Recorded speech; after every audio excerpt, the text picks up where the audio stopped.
Good evening, and welcome to the latest happenings inside our federal machine. It's Wednesday, March the 4th, 2026, and here's what's happening in the swamp. The Pentagon confirmed the first torpedo to sink a ship since World War II struck an Iranian warship off the coast of Sri Lanka, about 1,000 miles offshore in the Indian Ocean. And also, the U.S. Senate voted on the War Powers Act to stop the ongoing conflict in Iran, and it is decided that Operation Epic Fury will move full steam ahead. Democrats did not get enough votes to stop America and Israel from destroying the Islamic Republic. It is being reported that thousands of US-backed Iraqi Kurds have launched a ground invasion into Iran along with Israeli forces. After President Trump announced the halt of all trade between the US and Spain, the Spanish leadership agreed to allow the United States military to resume operations at their bases. How interesting. And Minnesota Governor Tim Walz and Attorney General Keith Ellison appeared before the House Oversight Committee today to answer for the billions of dollars stolen from Minnesota taxpayers.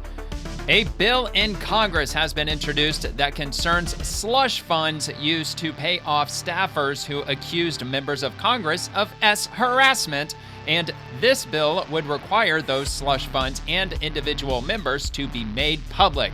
Today, the majority of Congress voted to kill that bill. The swamp rats shield themselves from accountability yet again.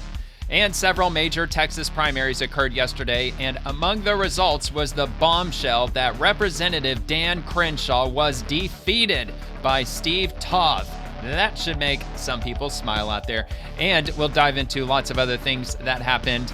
But first, don't forget to like the video and subscribe to the channel for daily updates you probably won't see in the mainstream. And if you drop a comment, I may just read it during tomorrow's episode. And every article I come across is linked in the description below. And don't forget, the highlight clips from tonight will begin dropping on the channel tomorrow morning at 8 a.m. Eastern. We're going to start right here with Eric Doherty, posted about 12 hours ago, breaking in a huge development. The Secretary of War, Pete Hegseth, announces total control of Iranian airspace, uncontested, with the IDF, which I believe stands for Israeli Defense Forces. Quote, Iran will be able to do nothing about it. Death and destruction from the sky all day long. We're playing for keeps. Flying over their capital, Iranian leaders will look up and see only us and Israeli air power until we decide it's over. Let's have a look at this. In a few days, in under a week, the two most powerful air forces in the world will have complete control of Iranian skies, uncontested airspace. I hope all the folks watching understand what uncontested airspace and complete control means. It means we will fly all day, all night, day and night, finding, fixing, and finishing the missiles and defense industrial base of the Iranian military, finding and fixing their leaders and their military leaders, flying over Tehran, flying over Iran, flying over their capital, flying over the IRGC, Iranian leaders looking up and seeing only U.S. and Israeli air power. I mean, they do have missiles, though, right? Of every day. I don't think they've exhausted them completely. It's over. And Iran will be able to do nothing about it. B-2s, B-52s, B-1s, Predator drones, fighters, controlling the skies, picking the whole 9 yards. Death and destruction from the sky all day long. Yikes. We're playing for keeps. Well, there you go. Our warfighters have maximum authorities granted personally by the president and yours. Well, okay. Air supremacy. Next level, man. The full and total control over the skies. Yes, of course, Iran still has some missiles here and there. From what I read, we've got technology in place. We have the satellite technology. We have infrared technology that detects as soon as a missile is fired off from Iran, we instantly detect it with infrared, and then we already send interceptors to blow them out of the sky within seconds, maybe a minute after they leave the ground. So from what I understand, they are backing off with their assault on U.S. and Israeli forces with their rockets because we just keep blowing them out of the air barely before they get a chance to get off the ground. So they're, I guess, they've been suppressed to the point where I guess they're just not going to fire so many. Look, I don't know what that means for the other surrounding countries. There's 11 other countries that Iran they've already fired missiles into. Not sure if they're going to continue with that nonsense. Doesn't sound too smart from at least my point of view for them to keep doing that, just pissing off your neighbors that much more.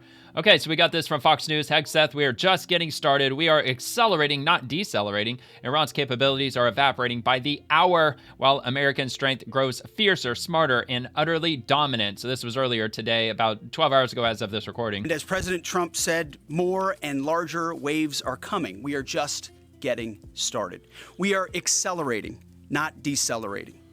Iran's capabilities are evaporating by the hour, while American strength grows fiercer, smarter, and utterly dominant. More bombers and more fighters are arriving just today. And now, with complete control of the skies, we will be using 500-pound, 1,000-pound, and 2,000-pound GPS and laser-guided precision gravity bombs, of which we have a nearly unlimited stockpile. Unlimited. We used more exquisite standoff munitions at the start, but no longer need to. Our stockpiles of those, as well as Patriots, remains extremely strong.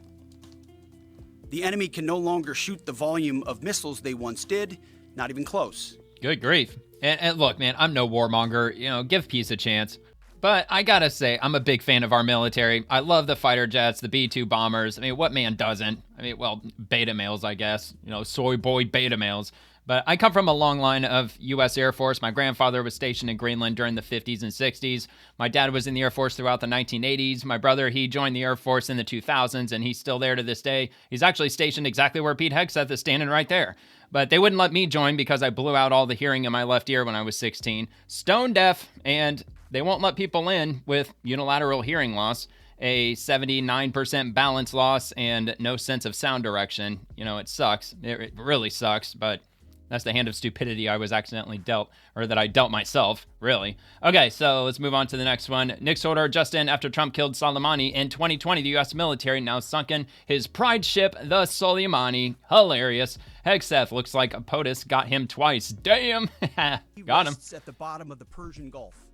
Ooh, that one's quiet. Combat ineffective, decimated, destroyed, defeated. Pick your adjective. In fact, last night, we sunk their prize ship, the Soleimani. Looks like POTUS got him twice. Must have been the torpedo that got it. Pick your adjective. It is just wait till we see that footage, fact, man. It is insane. In the Indian Ocean. I couldn't believe a torpedo made an explosion that big. An American submarine sunk an Iranian warship that thought it was safe in international waters. Instead, it was sunk by a torpedo. Quiet death. Yeah, obviously they forgot that we had a massive fleet of nuclear-powered submarines that can, in theory, could stay below the surface for, 30 years, 35 years without coming up once? I mean, that's what nuclear-powered submarines, that's what they have. That's what they do. Of course, you're going to run out of food long before then. But still, I mean, our capabilities everywhere, man. But below the sea, up in the air, no matter where, man. American superiority is just unmatched. We're straight out of the future. Okay, so we've got this from DOW, rapid response from the Secretary of War starting last night and to be completed in a few days. The two most powerful air forces in the world will have complete control of Iranian skies. Uncontested airspace. I hope you understand what uncontested airspace means. It means we will fly all day, day and night, finding, fixing, and finishing the missiles and defense industrial base of the Iranian military. Yeah, like I said, air supremacy. I'm pretty sure that's what the term is. It's when they are absolutely unchecked, uncontested completely. And again, I missed the time. They did have the time on the last video. This was sometime at 7 o'clock, 8 o'clock in the morning on Wednesday morning. So let's give this starting last night and to be completed in a few days, in under a week. The two most powerful air forces in the world will have complete control of Iranian skies, uncontested airspace. I hope all the folks watching understand what uncontested airspace and complete control as far as the skies go, they're done. It means we will fly all day, all night, day and night, finding, fixing, and finishing the missiles and defense industrial base of the Iranian military, finding and fixing their leaders and their military leaders, flying over Tehran, flying over Iran, flying over their capital, flying over the IRGC, Iranian leaders looking up and seeing only U.S. and Israeli air power every minute of every day until we decide it's over. And Iran will be able to do nothing about it. B-2s, B-52s, B-1s, Predator drones, fighters, controlling the skies, picking targets. Death sucks to be them. And destruction from the sky all day long. Yeah, and I was reading about, there was an Iranian fighter jet that was shot down earlier today, or it could have been like overnight, technically during the daytime over there, because they're many hours ahead. What are they, like 10, 12 hours ahead of us? And I almost felt bad for them because the fighter jet that they were flying, it was a Russian-built training fighter jet. It was only designed to be used for training, just pilots in general. And he was up there all by himself, just holding down the fort, flying around Tehran, and he didn't stand a freaking chance, man. It didn't even stand a chance. They fired a missile at him way beyond the line of sight, and it just came out of nowhere and just took him down just like that. I mean, there was just absolutely no possibility. And I believe the Iranians have MiG-29s, which they have a missile range of something like 18 kilometers. However, when you put that up against something like an F-22 Raptor, which I believe is our most advanced fighter jet, the F-22 Raptors have a range of 118 kilometers, so way beyond the line of sight. I mean, if you're standing on the surface and you're looking out, like you're at the beach and you're looking out at the horizon, I believe that the sky meets the horizon something like 30 miles, something like that, and 118 kilometers, that's got to be what, like 70, 75 miles or something like that. It's an unfathomable distance when you're talking like a range that a fighter jet can pick up the signature of another fighter jet. And plus, to top it all off, the F-22 Raptors, they've got stealth technology. They can't even see them, probably even if they were within the line of sight, until it's way too late. Plus, the maneuverability is insane. You should watch, if you haven't seen it yet, or if you haven't had a chance to check out the maneuverability and how those fighter jets actually function when they're in the sky, it is absolutely mind-blowing. They're like freaking UFOs the way those things fly. It's absolutely incredible. I mean, yeah, compared to what the Iranians had, like they got nothing. It's such an unbelievably unfair fight when it comes to them versus us. Not that I don't think that they really scrambled tons of jets. Maybe they did scramble some drones at first when we first started attacking them, and I'm sure we just picked them all off one by one. So I'm sure that they probably knew pretty quickly that they were going to be just way outmatched, and it's just completely pointless to be scrambling all these fighter jets when they're just going to lose every single one of them no matter what. All right, so we've got this from General Dan Kane. As of this morning, CENTCOM is making steady progress. Iran's theater ballistic missile shots fired are down 86% from the first day of fighting, with a 23% decrease just in the last 24 hours. Their one-way attack drone shots are down 73% from the opening days. And I'm sure that they've got all the intel. I mean, we've got satellites where I'm sure we're watching them in real time. We could probably keep track of every single square inch across the entire country. We probably have been for the last God knows how many decades, 2, 3, 4 decades. And we've got assets on the ground, CIA assets. As far as I know, that's what the CIA is supposed to be doing. They're supposed to have intelligence assets all over the place, all over the world, just keeping track on it with everything. All right, so let's hear them out. As of this morning, U.S. Central Command is making steady progress. Iran's theater ballistic missile shots fired are down 86% from the first day of fighting. Yeah, they get picked off as soon as they fire them. 23% decrease just in the last 24 hours. And their one-way attack drone shots are down 73% from the opening days. And look, you know, if I'm in the press corps and if I were to ask them a question, I would say, how many missiles do you believe that they have left? Because they stopped firing them because every single one they fire, we just blow them up within a minute. So it's kind of pointless to just keep firing them off if every single one they fire until they completely run out, just get blown out of the sky. So are they just reserving a very large stockpile? So when Secretary of War Pete Hegseth said when we've got air superiority and we're flying our fighter jets overhead and our B-2s and all our fancy planes, are they just going to hide underneath a parking garage or something and they're going to start pointing missiles like right as we're about to pass over? I just can't help but wonder maybe that they're just going to start doing that shit, because you know they're going to. They're at least going to attempt something like that, but maybe these ballistic missiles just don't have that kind of capability. Maybe they can't just sneak up underneath a parking garage and just point a rocket, because probably most of those are the ones that are embedded on those big giant trucks that they drive around. These rockets are probably way bigger than they can, be hand carried around and then just set off from the ground. I'm sure they're probably a lot more involved than that. So anyway, this progress has allowed CENTCOM to establish localized air superiority across the southern flank of the Iranian coast and penetrate their defenses with overwhelming precision and firepower. We will now begin to expand inland, striking progressively deeper into Iranian territory and creating additional freedom of maneuver for U.S. forces. As of this morning... wait a minute. Wait. He didn't just say that they're going to clear the way for U.S. forces, did he? Hold on, let me additional striking progressively deeper into Iranian territory and creating additional freedom of maneuver for U.S. forces. Freedom of maneuver for U.S. forces. What does that mean? Look, I'm not too well versed in military language. Does that mean that they're going to clear the way for what? American boots on the ground? Is that what we're going to do? Because I think most people are not going to be cool with that. I'm not really cool with that. like, not my own opinion. I heard that the Kurds were invading. Let the Israelis, let the Kurds, let them take care of business on the ground. So maybe that's what they're doing.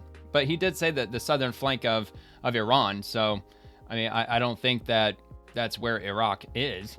I'm pretty certain it's not. I'm pretty sure that Iraq is on its northwestern border or something like that. I don't know, man. I'd have to take a look at a map again. All right, so let's move on. Next order, Secretary Hegseth flames Hakeem Jeffries for attempting to sabotage the Iran mission. I've been through that movie before with the Democrats rooting against the country. Our generation saw that in our battlefields. Secretary Hegseth. With respect to House Minority Leader Hakeem Jeffries' statement that the Iran mission will end in failure, what kind of message does that send to our enemies, and what does it do to the motivation of our troops? Yeah, what a piece of shit thing to say. Well, I've been through that movie before with the Democrats rooting against the country. Yeah, he's a communist scumbag. He's pro-Iran. I think it's pretty unprecedented and unfortunate that it would occur 4 days in to an operation where, as the chairman laid out, America's best are operating in an incredibly challenging environment where they're having incredible success, but they're meeting a determined adversary.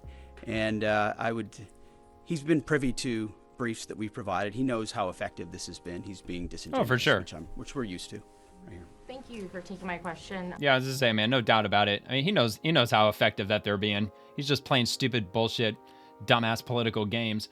Israeli Air Force Iranian jet shot down in IAF-F-35I or 1.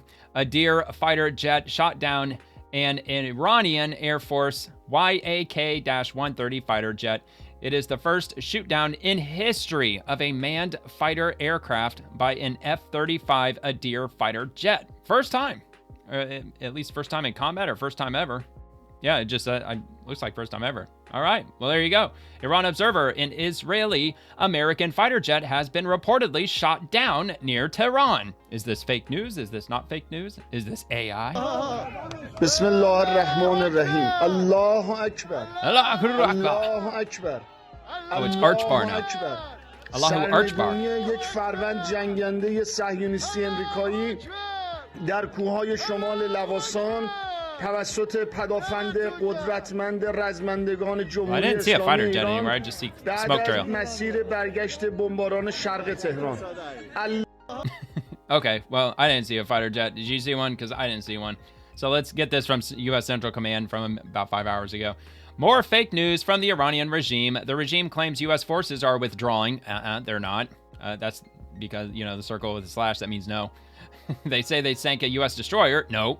IRGC claims to have taken down a U.S. fighter aircraft, which I'm assuming that's what they were alluding to in the video. That's also false. The regime says they killed 100 U.S. Marines. They're all lies. The reality, U.S. forces are expanding strikes deeper into Iranian airspace by the hour. U.S. forces sank 20-plus Iranian regime vessels with overwhelming firepower from air, land, and sea. Over a 4-day period, U.S. forces have reduced Iranian regime drone launches by 73% and ballistic missile launches by 86%. U.S. military power projection capability is unmatched. All facts. There you go. And of course, they're trying to stir that pot, the fog of war. They're trying to drum up all that fog to try to blend truth and fiction together. of course, it's not going to work as far as Central Command is concerned. And from Zard C. Ghana, breaking, Iran has elected Mojtaba Khamenei, son of Ali Khamenei, as the new supreme leader of Iran. He says his first priority will be to take revenge on those behind his father's killing, and his second priority will be to free Palestine and end Israel. So the American far leftists are going to be very happy about that, I assume, in the coming hours, or maybe in the coming days in our protests across America. We're going to start seeing his face all over the place, probably. They're probably printing them at Kinko's as we speak. And we've got this from Benny Johnson, breaking, son of Ayatollah Ali Khamenei, Mojtaba Khamenei, has been selected to replace him as supreme leader of Iran. He does not look thrilled. He must have drawn the short straw, because I can't imagine them choosing any other way at this point. Anybody who's elected as the supreme leader, I mean, talk about your days being numbered. I mean, look, the first one killed within hours of us attacking, if not minutes. Actually, I think the very first bomb that dropped on Iran killed the supreme leader. And then the new supreme leader was elected, I believe, on Sunday, and he was killed within, I think, 4 hours after he was made the new supreme leader. He was bombed and killed. And then they had yet another election that happened yesterday, and the building was bombed. And I'm not sure if it was this guy that they were electing or what. I guess so, because this post was on March the 3rd. So it must be, obviously, I think he survived that bombing, but the Israeli forces claim to have bombed that building, which I showed on the swamp last night. I showed the building that they allege was the facility where they were conducting those elections in. And from Clash Report, Iran's Grand Ayatollah Abdullah Javadi Amali issued a jihad fatwa declaring that shedding the blood of Trump and the Zionists is obligatory. So I guess we've got this. It's probably not going to be in English. Of course it's not. و تحمل ناپذیر رهبر معظم انقلاب را به پیشگاه امت اسلامی و خاندان مکرم و معظم این بزرگ و بزرگوار. It's not as dramatic without like the rocks in the background, the cave, and like all the scary jihad writing in the background. And he doesn't have his face covered, dude. You're supposed to have your face covered. You're supposed to have like that checker pattern turban that you got on your head. Maybe rock some sunglasses or something. Okay, so Axios News strikes kill head of Iranian unit that plotted to assassinate Trump. From Axios. And we've got strikes kill head of Iranian unit that plotted to assassinate Trump. According to Pete Hegseth. Oh no, that's right, it's paywall. Damn it. All right, let me see if I can find a substitute for this. And matter of fact, I think I found something even better. I actually found a video. I found a video segment on Global News. Iran's judiciary chief issuing a warning to anyone supporting the U.S.-Israeli strikes on the Islamic Republic. In an interview with Iranian state television this morning, he said anyone in support of America will be dealt with on revolutionary Islamic principles in accordance with times of war. So what, they're going to hang him? Is that what they're talking about? The status of those already detained, especially those arrested during the weeks of protests against the Iranian regime. That's essentially what they want to do. There are growing fears that they may face death penalty charges. We've known for a long time that Iran had intentions on just trying to stay kill put. President Trump and or wait for us US, to finish taking care of business, officials. and then you won't have to worry about it. And while that was not the focus of the effort by any stretch of the imagination, in fact, never raised by the president or anybody else, I ensured and others ensured that those who were responsible for that were eventually part of the target list. It wasn't the beginning of the effort. We were focused on missiles and launchers, and that's the focus. But ultimately, if we had the opportunity to get at those who are trying to get at Americans specifically, we would. And so we eventually had the opportunity to do that from the air. Iran cannot outlast us. We're going to ensure through violence of action and our offensive capabilities and our defensive capabilities, as I said, that we set the tone and the tempo of this fight. That's why stories and speculation about different things that try to make it look like we're limited in what we can do. The only limits we have in this is President Trump's desire to achieve specific effects on behalf of the American people. And that's why we don't talk about, you can say 4 weeks, but it could be 6, it could be 8, it could be 3. Ultimately, we set the pace and the tempo. The enemy is off balance, and we're going to keep them off balance. And we know their ability to shoot versus our ability to defend. That difference gets wider and wider every day. Our defense gets better, their offensive capabilities diminish. As we are going into ammunitions that we, as we said, have tens of thousands of and can drop unlimited supplies on with even more effects than the standoff munitions we have now, which is why when we say the throttle's going up, the throttle's going up, and it's going to we got factories cranking them out on the double probably. Shots fired are down 86% from the first day of fighting, with a 23% decrease just in the last 24 hours. And their one-way attack drone shots are down 73% from the opening days. Progress has allowed CENTCOM to establish localized air superiority across the southern flank of the Iranian coast and penetrate their defenses with overwhelming precision and firepower.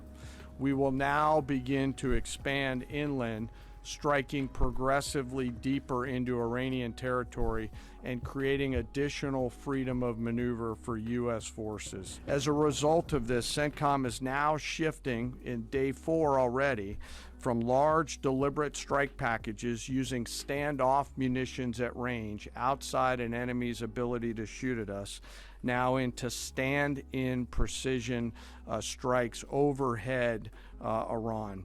As the Secretary said, this is a point of munitions transition from standoff munitions to stand-in munitions like Joint Direct Attack munitions, which are GPS-aided free-fall weapons, and other things like Hellfires, etc. Jordanian air defense crews recently intercepted a cluster of Iranian one-way attack drones headed to Amman. Bahrain's air defense forces shot down an inbound drone approaching Manama's maritime infrastructure, protecting both their population and critical shipping lanes. Saudi Patriot batteries stopped a salvo of ballistic missiles aimed at energy facilities near Dhahran. The UAE neutralized multiple drones targeting Abu Dhabi's industrial zone, demonstrating speed and precision. And Qatari fighters for the first time have shot down 2 Iranian bombers that were en route to their location. All right. Well, you would think that older people, which I did see a survey with, like, do you support the Iranian conflict or not? It looks like that a lot of, like, the highest percentage of people who seemed to be somewhat of in a disagreement were among, like, the older folks. Unless I'm reading that wrong, maybe it was like 20s to 30s. But regardless, people who are over 65 years old, you think they'd be overwhelmingly in support of it, without factoring in the cost to potentially to the economy and all those other things that go into wartime situations because of the 1979 situation with Iran, with the revolution and taking over our embassy and the hostage and standoff and all that stuff that happened. I mean, I'm sure that there's a lot of people out there that remember that, and they've been underneath this totalitarian regime ever since then. And now it looks like they're finally going to be kicked out of the country or just eliminated completely. And, by the way, I wish that I would have, well, I mean, I guess in hindsight, we all would have wished that we would have, had a little bit of knowledge going in. Like, we could have bought some stock in some like Raytheon or Lockheed Martin or, some military contractor company. That sure would have been nice, because I'm sure those stocks are probably exploding by now. No pun intended. All right, Walz alerts breaking. United States military officials have confirmed that thousands of Israeli and American-backed Iraqi Kurds have launched a ground offensive in Iran as things continue to escalate rapidly. It's big. A U.S. official telling Fox thousands of Iraqi Kurds have launched a ground offensive in Iran. Decimated, destroyed, defeated. All words the Pentagon used to describe Iran's various military forces on day 5 of Operation Epic Fury. Moments ago, President Trump touting... Wow, man. Okay, well, it was only a 22-second clip. They didn't go into much detail, probably because there wasn't hardly anything to get into. Just some quote-unquote official told Fox News that, well, we've got word that there's thousands of Kurds that are heading into Iran from Iraq, and they're moving in with the Israelis. By foot, sounds like. Well, maybe not like literally walking in. I'm sure they've probably got trucks and tanks and everything. All right, so how wild, this is from Dave Rubin, how wild if the Kurds, who actually do deserve their own state, are the ones to liberate the Iranians on the ground? That would be quite interesting. Oh, okay, so it looks like that's, let me see if this, okay, so that's unavailable too. I don't know why they deleted that. It was just some regular post. It wasn't anything spicy or anything. All right. Well, whatever. Regardless, we'll just move on. CBS News, the first sinking of an enemy ship by torpedo since World War II. Video released by the Pentagon shows the torpedo strike that sank an Iranian warship near Sri Lanka, roughly 1,000 miles from Iran's coastal waters in the Indian Ocean. Secretary of Defense Pete Hegseth confirmed during a news conference Wednesday that a U.S. submarine fired the torpedo that sank the Iranian frigate Iris Dina in the Indian Ocean, calling it the first sinking of an enemy ship by a torpedo since World War II. Let's have a look at this. This is wild. Look on the right. Kaboom! Just annihilated that end. Not sure if that was the bow or the stern. Not sure. But regardless, man, it lifted the whole freaking thing out of the water. I can't believe that a torpedo has that much firepower with it. That much explosive energy. Just crazy, man. The number that I heard, it was somewhere around 100 Iranian sailors were aboard, and they're all believed to have been lost. And apparently Sri Lankan military or rescuers or what have you, they're supposedly out there trying to recover bodies, or maybe even perhaps search for anybody who may have survived. Meanwhile, the U.S. military just moved on. All right, so from the White House, courtesy of the red, white, and blue, here's some footage, it would seem. Now again, this is the White House. All right, there you go. So it's not all a straight up video game. Holy moly.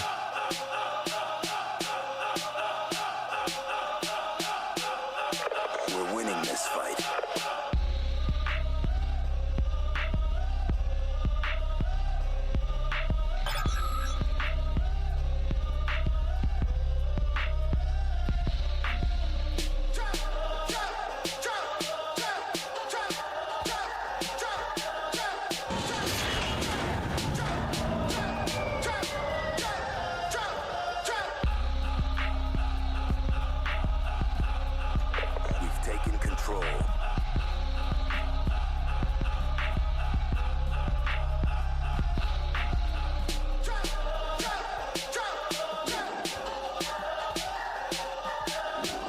Okay, well, I believe I already showed all of that footage yesterday and the day before yesterday on the swamp. I think I covered all of that. All of those video clips, all the drone footage, the black and white footage, it was all provided by Central Command. From open source intel, footage from strikes on Tehran. This was early today, 15 hours, about 6:16 in the morning. So I'm assuming this was during the day on Wednesday in Iran. Let's have a look. Good grief.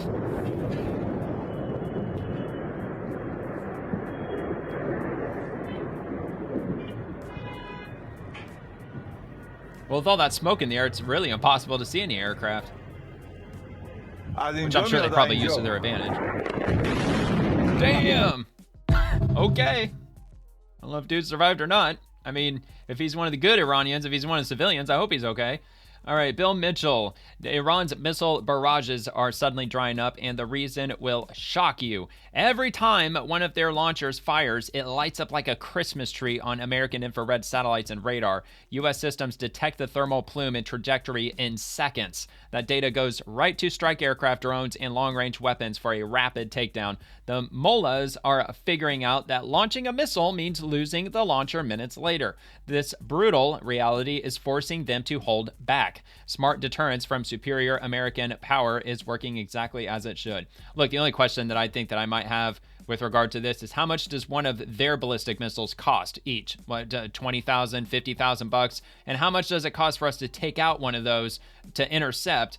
I have a feeling it's probably measured in like the millions of dollars or something like that. So, I mean, dollar for dollar, I think we're definitely on the losing end with that. I guess the only difference is that we have a way more, a higher amount of money than Iran does. I mean, it's like freaking night and day. Okay, so we got this from Fox News. The cruise missiles. I think that the U.S. and Israelis have been very effective in taking out the missile launchers and hunting down some of the mobile launchers. They still are able to get some of them off, but I think Israel has reported that that on Saturday 90 ballistic missiles were fired at it. Today, just 20. So it is going down, and I'm hearing from CENTCOM officials that in fact they're seeing fewer and fewer in these waves. But again, these drones are going to are causing a lot of damage. They're the ones that have struck these hotels in Dubai and Bahrain and elsewhere, and they're going to be a problem for some time. All right. Thank you, Jennifer, and for your reporting. All right. Well, all we can hope is the sooner the better. The sooner that they finish all this up, the better. And the easier it's going to be on the taxpayer over the long term. Bill Mitchell, watch this. Peter Schweitzer just nailed it on Ingram. Trump's Iran strikes have turned China's massive proxy investment into a flaming wreck. Beijing armed the mullahs with their most advanced air defense systems and poured over $100 billion into the regime. They really put that kind of money into Iran, the Chinese? Well, and guess where they got the money from? Manufacturing all of our nonsense that we buy from China, thinking it would secure their interests forever, but those defenses were wiped out in minutes by U.S. and Israeli precision strikes with almost no fight.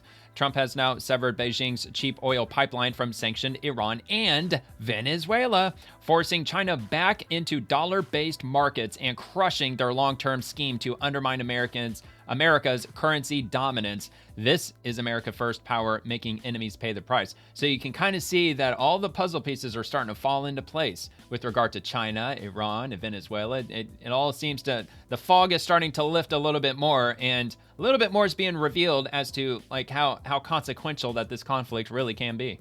What do we need to understand here? Because China's like, these strikes are terrible, these are awful, this conflagration, well, yeah, it's their money that they're blowing up. Jingoistic behavior from the United States. But they reindustrialized or industrialized Iran, did they not? Yeah, they did, Laura. And look, Donald Trump not only reshuffled the deck, he's laid the cards out for the players, and China now has a terrible hand. Think about this.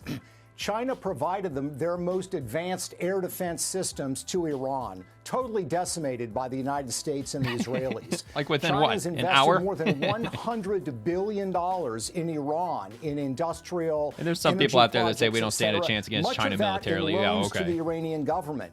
They're not going to get that back. With both Venezuela and Iran, Donald Trump has effectively taken 20% of China's oil supply and reshuffled it. And here's the thing to remember.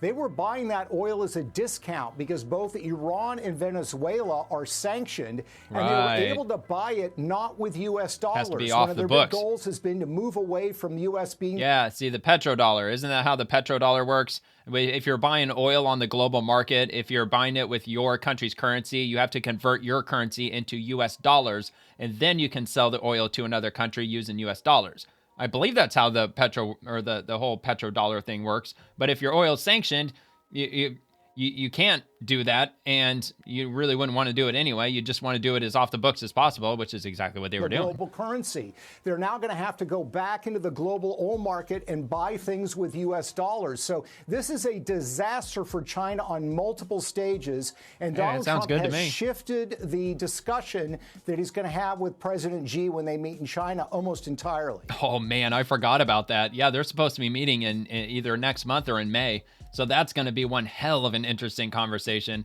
Definitely, Trump's definitely got to have, he definitely has China on the defense, at least like just with respect to that alone. Uh-oh.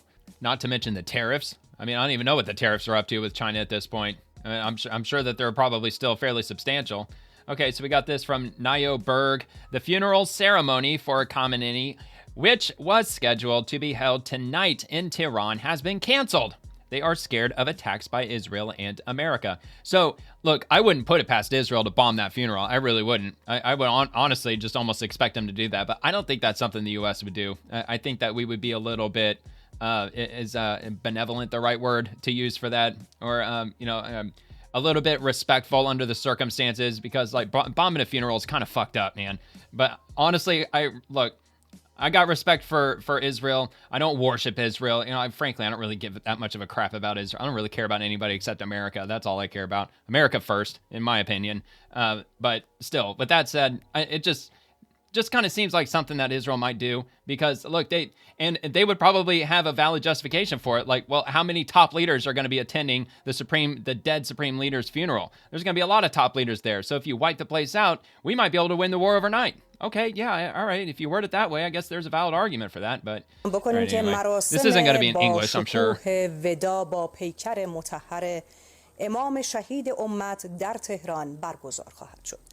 I think I heard Tehran, though. رسانه‌ای ملی به دلیل پیشبینی حضور بی سابقه و میلیونی مردم عزادار و انقلابی و وفادار کشورمان در این مراسم و ضرورت تکمیل زیرساخت‌های لازم. Okay, well, I can't understand it. You probably can't understand it either. So I'm just going to go ahead and move on to the next one. The whole point was just to read the message saying that supposedly his funeral was supposed to happen today, but that didn't happen. All right, Shanaka Aslam Pereira says Iran built the most comprehensive civilian surveillance network in the Middle East. Cameras on every street. Well, yeah, I mean, that sounds like totalitarianism, communism, spying on everybody, similar to what they were doing in Cuba, except in Cuba, I don't think they can, well, maybe today they've got cameras on every corner, but back in the day, they just put soldiers on every corner listening to everything people said.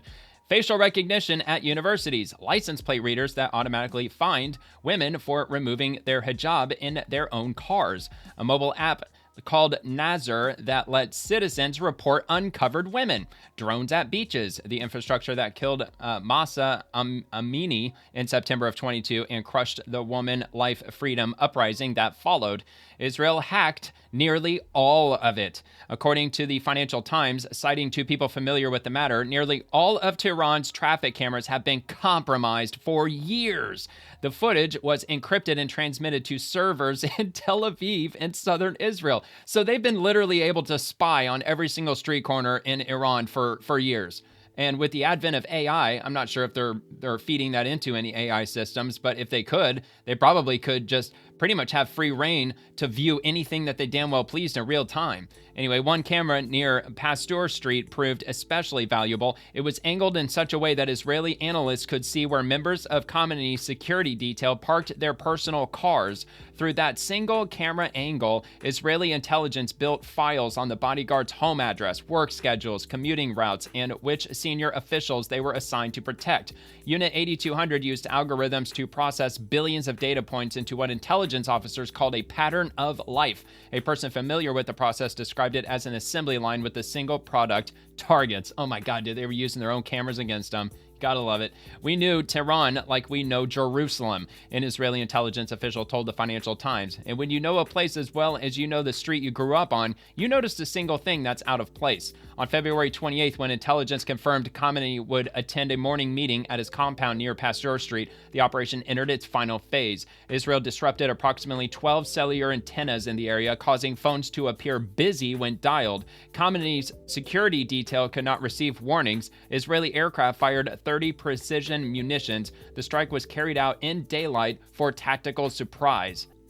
Former Mossad official Sima Shine told the Financial Times that Israel's strategic focus on Iran dates to a 2001 directive from Prime Minister Ariel Sharon. 25 years of patient intelligence collection culminated in a single Saturday morning. Dude, this is mind-blowing. Here is the part that should stay with you. The cameras Israel hacked were not military installations. They were the regime's domestic surveillance apparatus. The same cameras that tracked women who removed their hijab. The same system that sent automated text messages to women in Isfahan, accusing them of improper veiling. The same infrastructure the Guidance Patrol used to build digital dossiers on Iranian women and girls for the crime of showing their hair.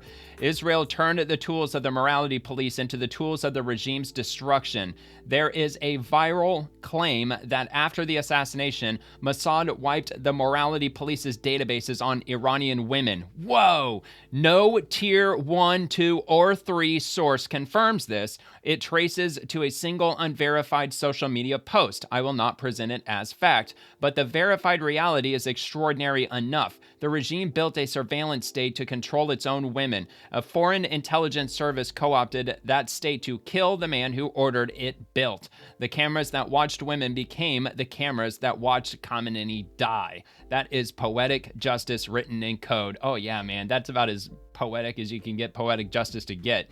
And all, by the way, the Israelis, you remember when they rigged those explosives and thousands of pagers that went off? And I don't think that was in Iran, though. I think that was like in Palestine or something like that. And then surely Israel was behind the recent, over the weekend, the Iran nationwide television hack that played Netanyahu and Trump's speeches on TV for the entire nation to see.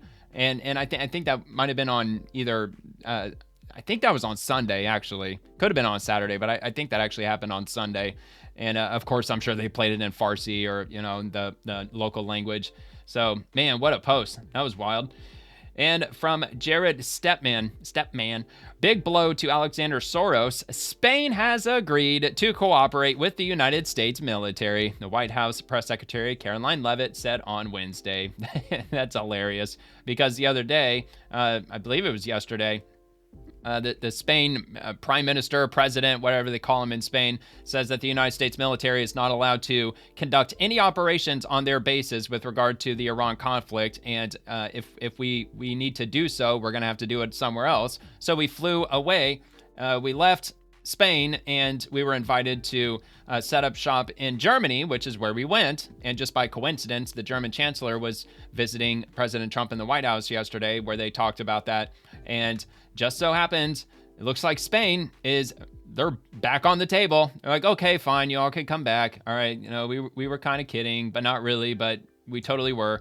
All right, Washington, March 4th, Spain has agreed to cooperate with the U.S. military. White House Press Secretary Caroline Leavitt said Wednesday, a day after President Donald Trump threatened to cut trade with Madrid over its stance against the U.S.-Israel strikes on Iran.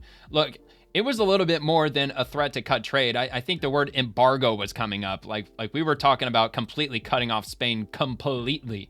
So doesn't look like that's going to end up happening because now they're playing ball.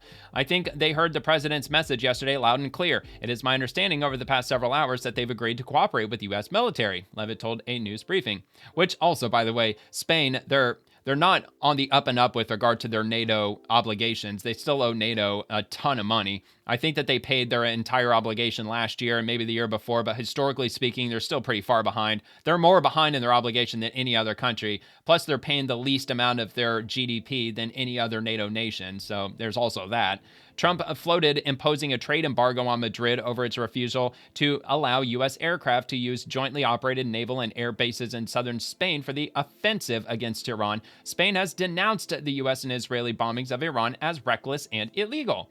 Spain will not be vassals to another country, Deputy Prime Minister Maria Jesus Montero said on Wednesday. In a televised address earlier, Prime Minister Pedro Sanchez reiterated Spain's anti-war stance, warning that the conflict risked triggering a major global disaster. Dude, you're giving Iran way too much credit. And plus, if there was going to be some global disaster, where's Russia with all of their incoming munitions? Where's China with all their incoming munitions? You know, the whole world isn't just going up in flames right now because that's not exactly what's going to end up playing out. Matter of fact, President Vladimir Putin last year said that he said like unequivocally that he has no intention on any kind of conflict with Israel in any way, shape, or form because, by his words, over 2 million Russians live inside Israel. And Putin said that Russian is practically Israel's second language. So I don't think that Putin's going to mess with Israel. And not to say that Israel's leading the charge in this. Obviously, the United States is leading the charge with this. And look, Russia's got more than a couple of reasons to go into conflict with us, which, I mean, yes, economically, we're already in conflict, especially with regard to Ukraine. But yeah, it doesn't really sound like that Russia's going to get involved with this because they've already got enough problems. But look, I did hear earlier that Russia, they are increasing their troop enlistment, their military numbers. They're increasing them up to as many as 2.5 million people that they're enlisting into the Russian military. So does that have to do with the Iranian conflict? I don't know. It could just be strictly Ukraine, maybe with Russia noticing that the U.S. is now involved militarily against Iran. Perhaps they may seize an opportunity to beef up their military numbers, just having a hunch that perhaps the United States is probably going to cut off Ukraine in the future if we're already fighting a conflict against Iran. I have no idea. That's just all I just heard that somewhere in passing today, that Russia is going to be significantly increasing its military numbers over the coming days and weeks. All right, so inevitable West. Donald Trump said earlier it was possible Starmer, which is the United Kingdom Prime Minister, was pandering to Muslims. 12 hours later, here he is holding a Westminster Hall iftar, telling the Muslim community that Britain was not involved in attacking the Iranian terror regime. Donald Trump was right. Yeah, it seems like Donald Trump's pretty much right about everything these days.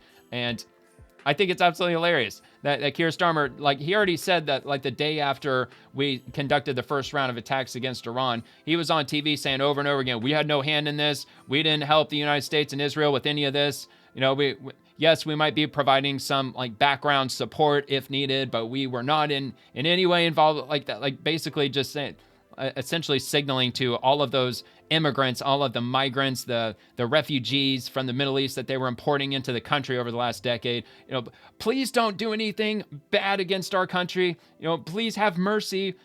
Just trying to appease them so he doesn't look like he's an Islamophobe or a racist or something like that. Who knows? In Palestine and Israel. But on Iran, I want to make clear the UK was not involved in the offensive strikes of the US and Israel. And that remains the case. I swear to God, I played I don't remember where the interview was, but I played some interview with Keir Starmer talking to somebody, and he had to say that like 6 times in that 5-minute interview. The UK was not involved in any way in the strikes on Iran. Like, he just said the same thing over and over and over. It's like, oh my God, dude, okay. All right. Well, I don't think that the United States is accusing you of being with us on this strike. I don't think anybody else has accused you of it. I mean, if anybody's talking about being involved in the strike, it's you. You're the only one bringing this up. All right, so GB News, this isn't on the military, this is on our government. It's not as if this was a surprise to us. Former Royal Navy officer Dr. Steve Aiken hits out Keir Starmer's delay in taking action against the Iranian regime after strikes by the U.S. Do you agree with President Trump that Keir Starmer is no Winston Churchill? I don't think anybody thinks Keir Starmer is Winston Churchill. And we've just seen trying to get a warship out to Cyprus, which, you know, I used to be a fleet planner.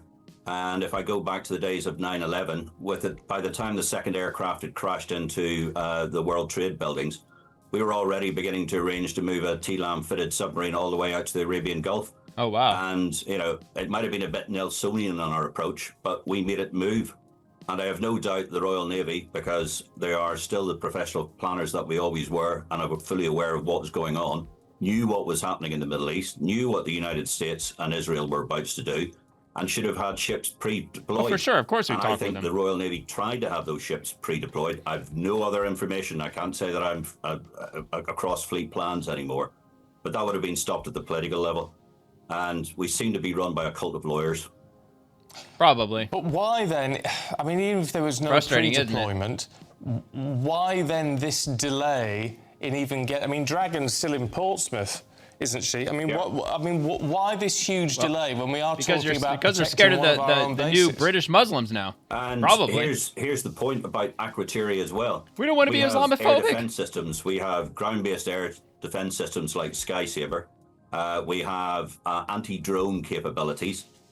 We know that other people are using both Wildcat helicopters and Apache helicopters to deal with drones. None of them have been out there either.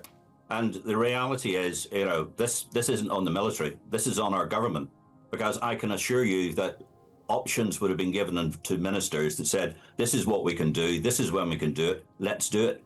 And I would imagine exactly the same conversation was going around about RAF Fairford and particularly Diego Garcia. Just seems to be our Prime Minister is reason d'etre is to give away stuff we already own.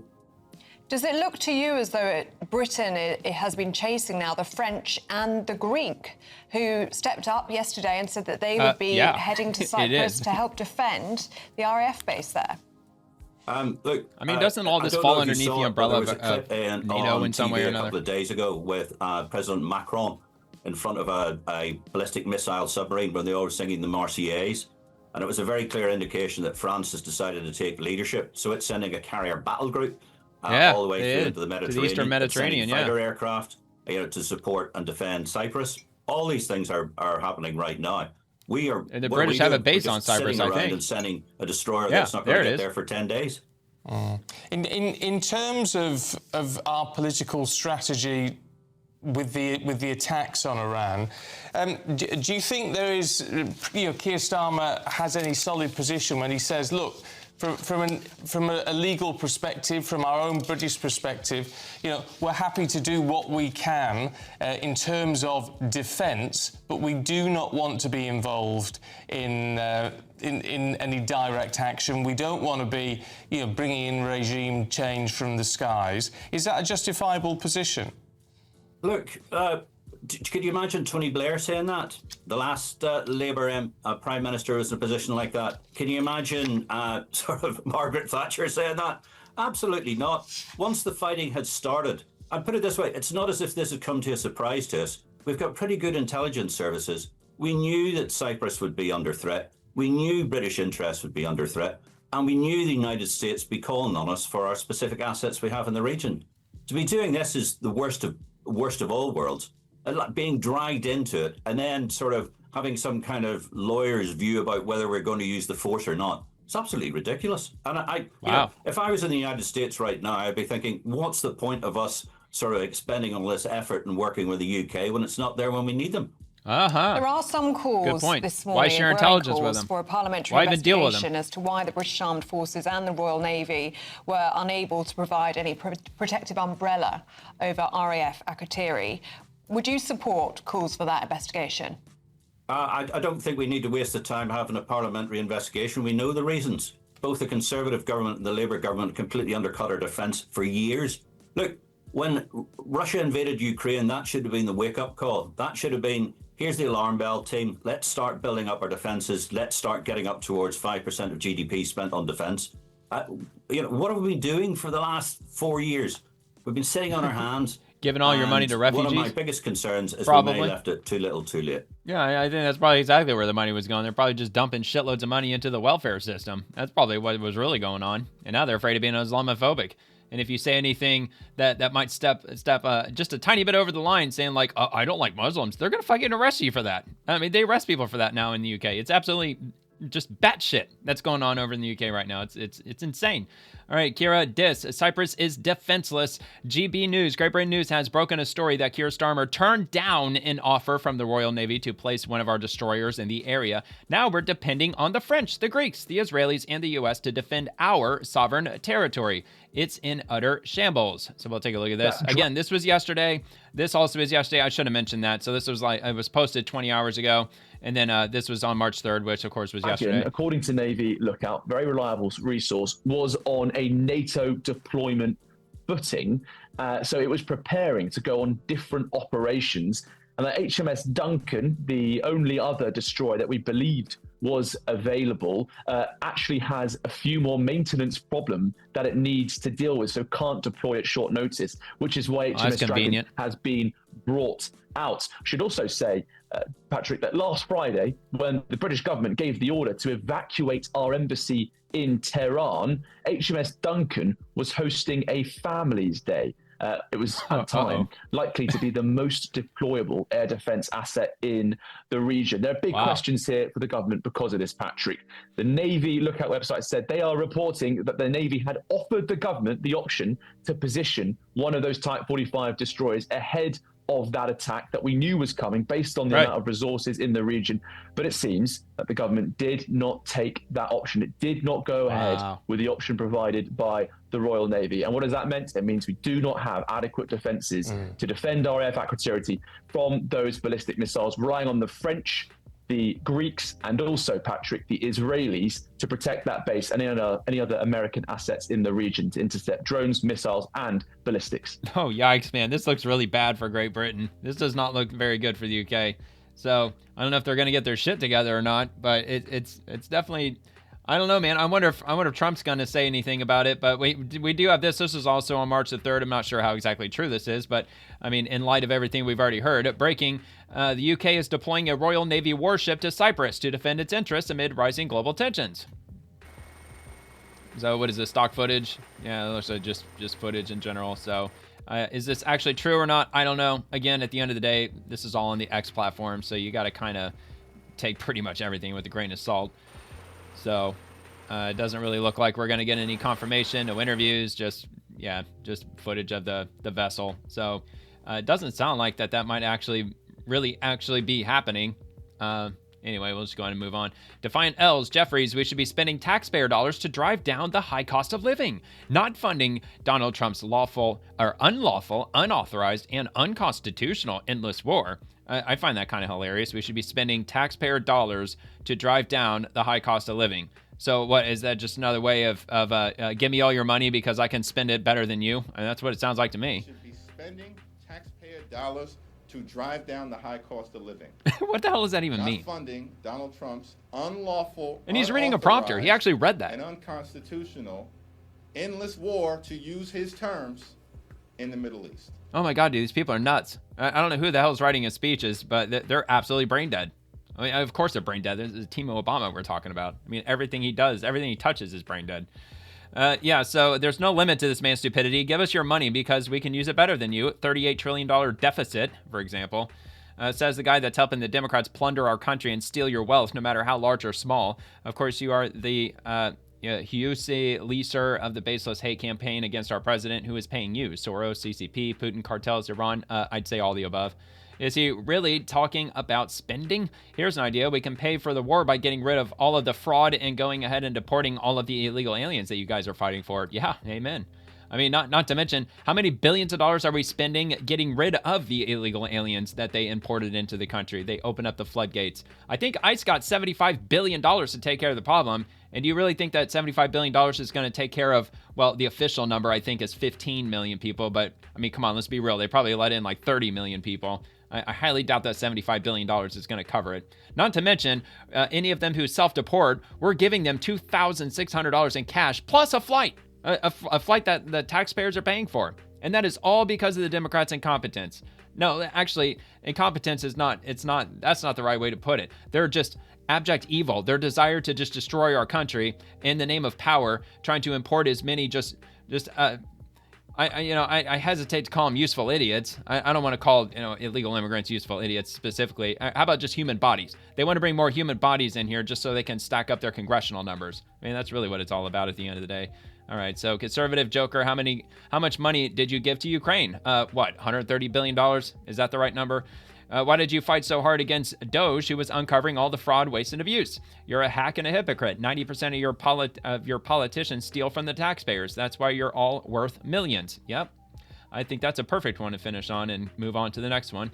From Eric Daugherty, breaking, Democrat Senator John Fetterman tells the far left to screw off. He's not backing down on his support for President Trump on Iran. I'm not afraid of my base. I'm going to be honest. One of the most evil people was erased. Common sense. Let's hear from Fetterman. And it's more just now because of that. What this happens. You don't have to agree on everything, but it's like, yes, I'm the only Democrat because I'm not afraid of my base to just say, you know what, this was overall a good thing. You don't have to agree on everything. So I'm going to be honest. So, like, why can't you just acknowledge that one of the most evil people on the face of the earth was erased? That's a good thing. I found that interesting. He said that I'm the only Democrat, and then he moved on to the next sentence. And I would say in recent history, yeah, you are the only Democrat that's left because all the other ones are just absolute effing communists at this point. They're just bloodthirsty communists, power-hungry communists. That's exactly what the Democrat Party is right now. And low IQ to boot. That's even scarier. All right, so U.S. Space Force. So I haven't heard from the Space Force in a while. The Guardians around the globe are shoulder to shoulder with the joint force in the Operation Epic Fury fight. Let's hear from the Space Force. On February 28th, the full strength of America's armed forces came together in a unified purpose against a capable and determined adversary. The United States Army, Navy, Marine Corps, Air Force, Space Force, Coast Guard, and our reserve components integrated across our combatant commands and began coordinated operations with the Israeli armed forces of an unprecedented scale. Okay, well, that was actually General Kane. I think he's in charge of Central Command. So that was probably during the same press conference that he had with Secretary of War Pete Hegseth. But at least the United States Space Force, they're echoing that. And they're saying, yeah, we're in the fight too. Don't forget about us. Space Force, we're a thing too. Okay, so Nick Sordo are breaking the Democrats' War Powers resolution, which was introduced to force President Trump to end Operation Epic Fury, is on track to fail in the U.S. Senate. And fail, I believe it did. Current vote, 47-52. The operation continues. And this is just a roll call vote. It's the unofficial tally at this moment, but I believe that it did indeed pass. So we'll have a look at that here in just a second. Just want to let the video end. And there it goes. All right, so let's have a look. And look, just to answer it bluntly, did the bill fail in the Senate? Yes. The Senate War Powers resolution failed on a 48-52 vote. So if you want a little bit of context into the war powers, how likely is the vote on the war powers to stop the Iran conflict? The Senate has already voted today on a bipartisan war powers resolution aimed at limiting or halting President Trump's ongoing military strikes against Iran without congressional approval under the 1973 War Powers Resolution. The measure, sponsored by Senator Tim Kaine, Democrat of Virginia, and supported by a handful of Republicans like Senators Rand Paul, of course, and Lisa Murkowski from Alaska, failed on a 48-52 vote, largely along party lines, falling short of a simple majority. One Democrat, Senator John Fetterman, broke ranks to vote against it. This effectively allows the administration to continue its operations, dubbed Operation Epic Fury in some reports, without new restrictions from Congress. A similar resolution is expected to come up for a vote in the House later this week, possibly Thursday, led by Rep. Ro Khanna, Democrat of California, and others. Khanna has estimated a 40-60% chance of it advancing out of the House, but with Republicans holding a slim majority and House Speaker Mike Johnson predicting enough votes to defeat it, passage there is uncertain at best. Even if the House passes its version, it would need to reconcile with the Senate's failed measure, and the overall effort faces steep odds. Beyond initial passage, the likelihood of this actually stopping the Iran conflict is very low, close to zero in practical terms. Trump has vowed to veto any such resolution if it reaches his desk, and neither chamber appears to have the two-thirds majority needed to override a veto. So they're trying to pass this through the House and the Senate essentially as a bill that would arrive at Trump's desk, because that's just how the process works in Congress. They hand it off to the Oval Office, and the president either signs it or vetoes it. And if he vetoes it, then that's exactly what they need. They need two-thirds in the House and two-thirds in the Senate to override the veto. Congress has attempted similar war powers resolutions multiple times since the conflict escalated, at least 7 since June of 2025. I'm sure all of them were led by Democrats, and all have failed.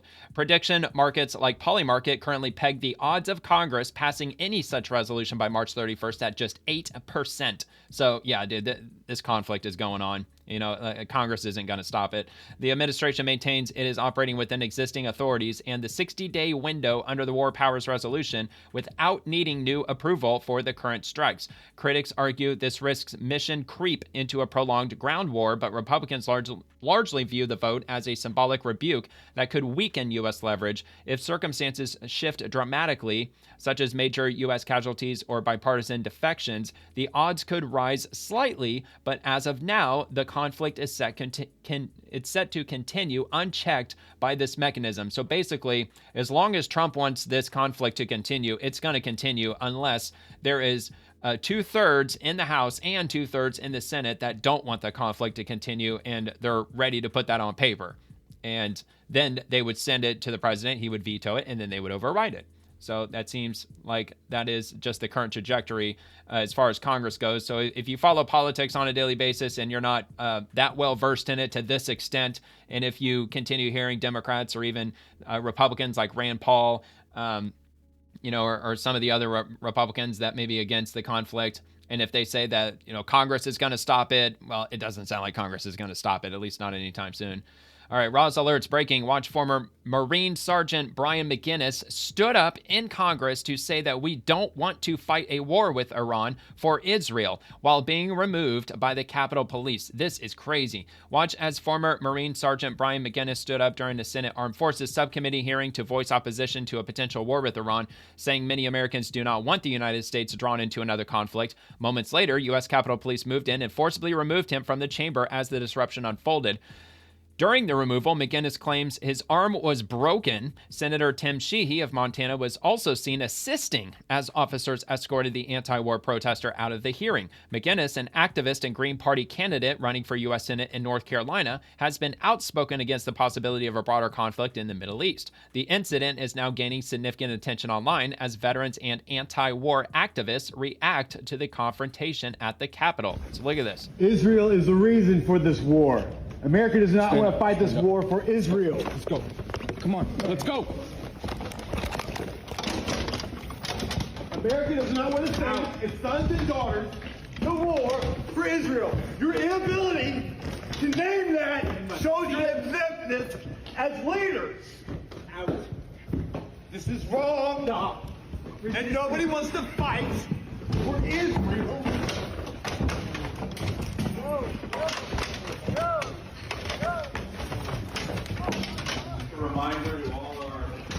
Good grief, man. I mean, he is a Marine in uniform. I mean, he's not, as far as I understand, he's not active anymore. I think they said he was retired. No one wants to fight for Israel.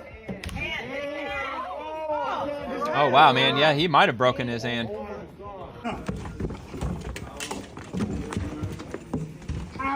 No one. Yeah, his hand got caught in there. For Israel. His hand. Oh, man, I think he did break his arm. Holy shit. All right, I'm not playing that back. I think I heard a crunch, though. Let go of your hand. Let go of the door. Let go of the door. The senator broke his hand. A sitting U.S. senator just broke the hand of a Marine. Oh, good grief, dude. Fucking drama queen Democrats. Stuck in the door. A U.S. senator just broke the hand of a Marine. Hand stuck. A U.S. All right, man. Oh my God, dude, that was absolutely wild. So I had a follow-up video. I'm hesitant to play it now because I don't want to see his arm break again. Let's see.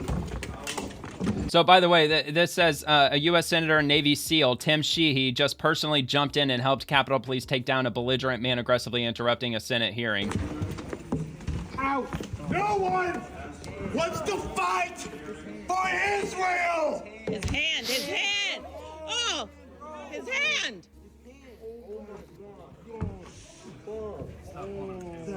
Sir.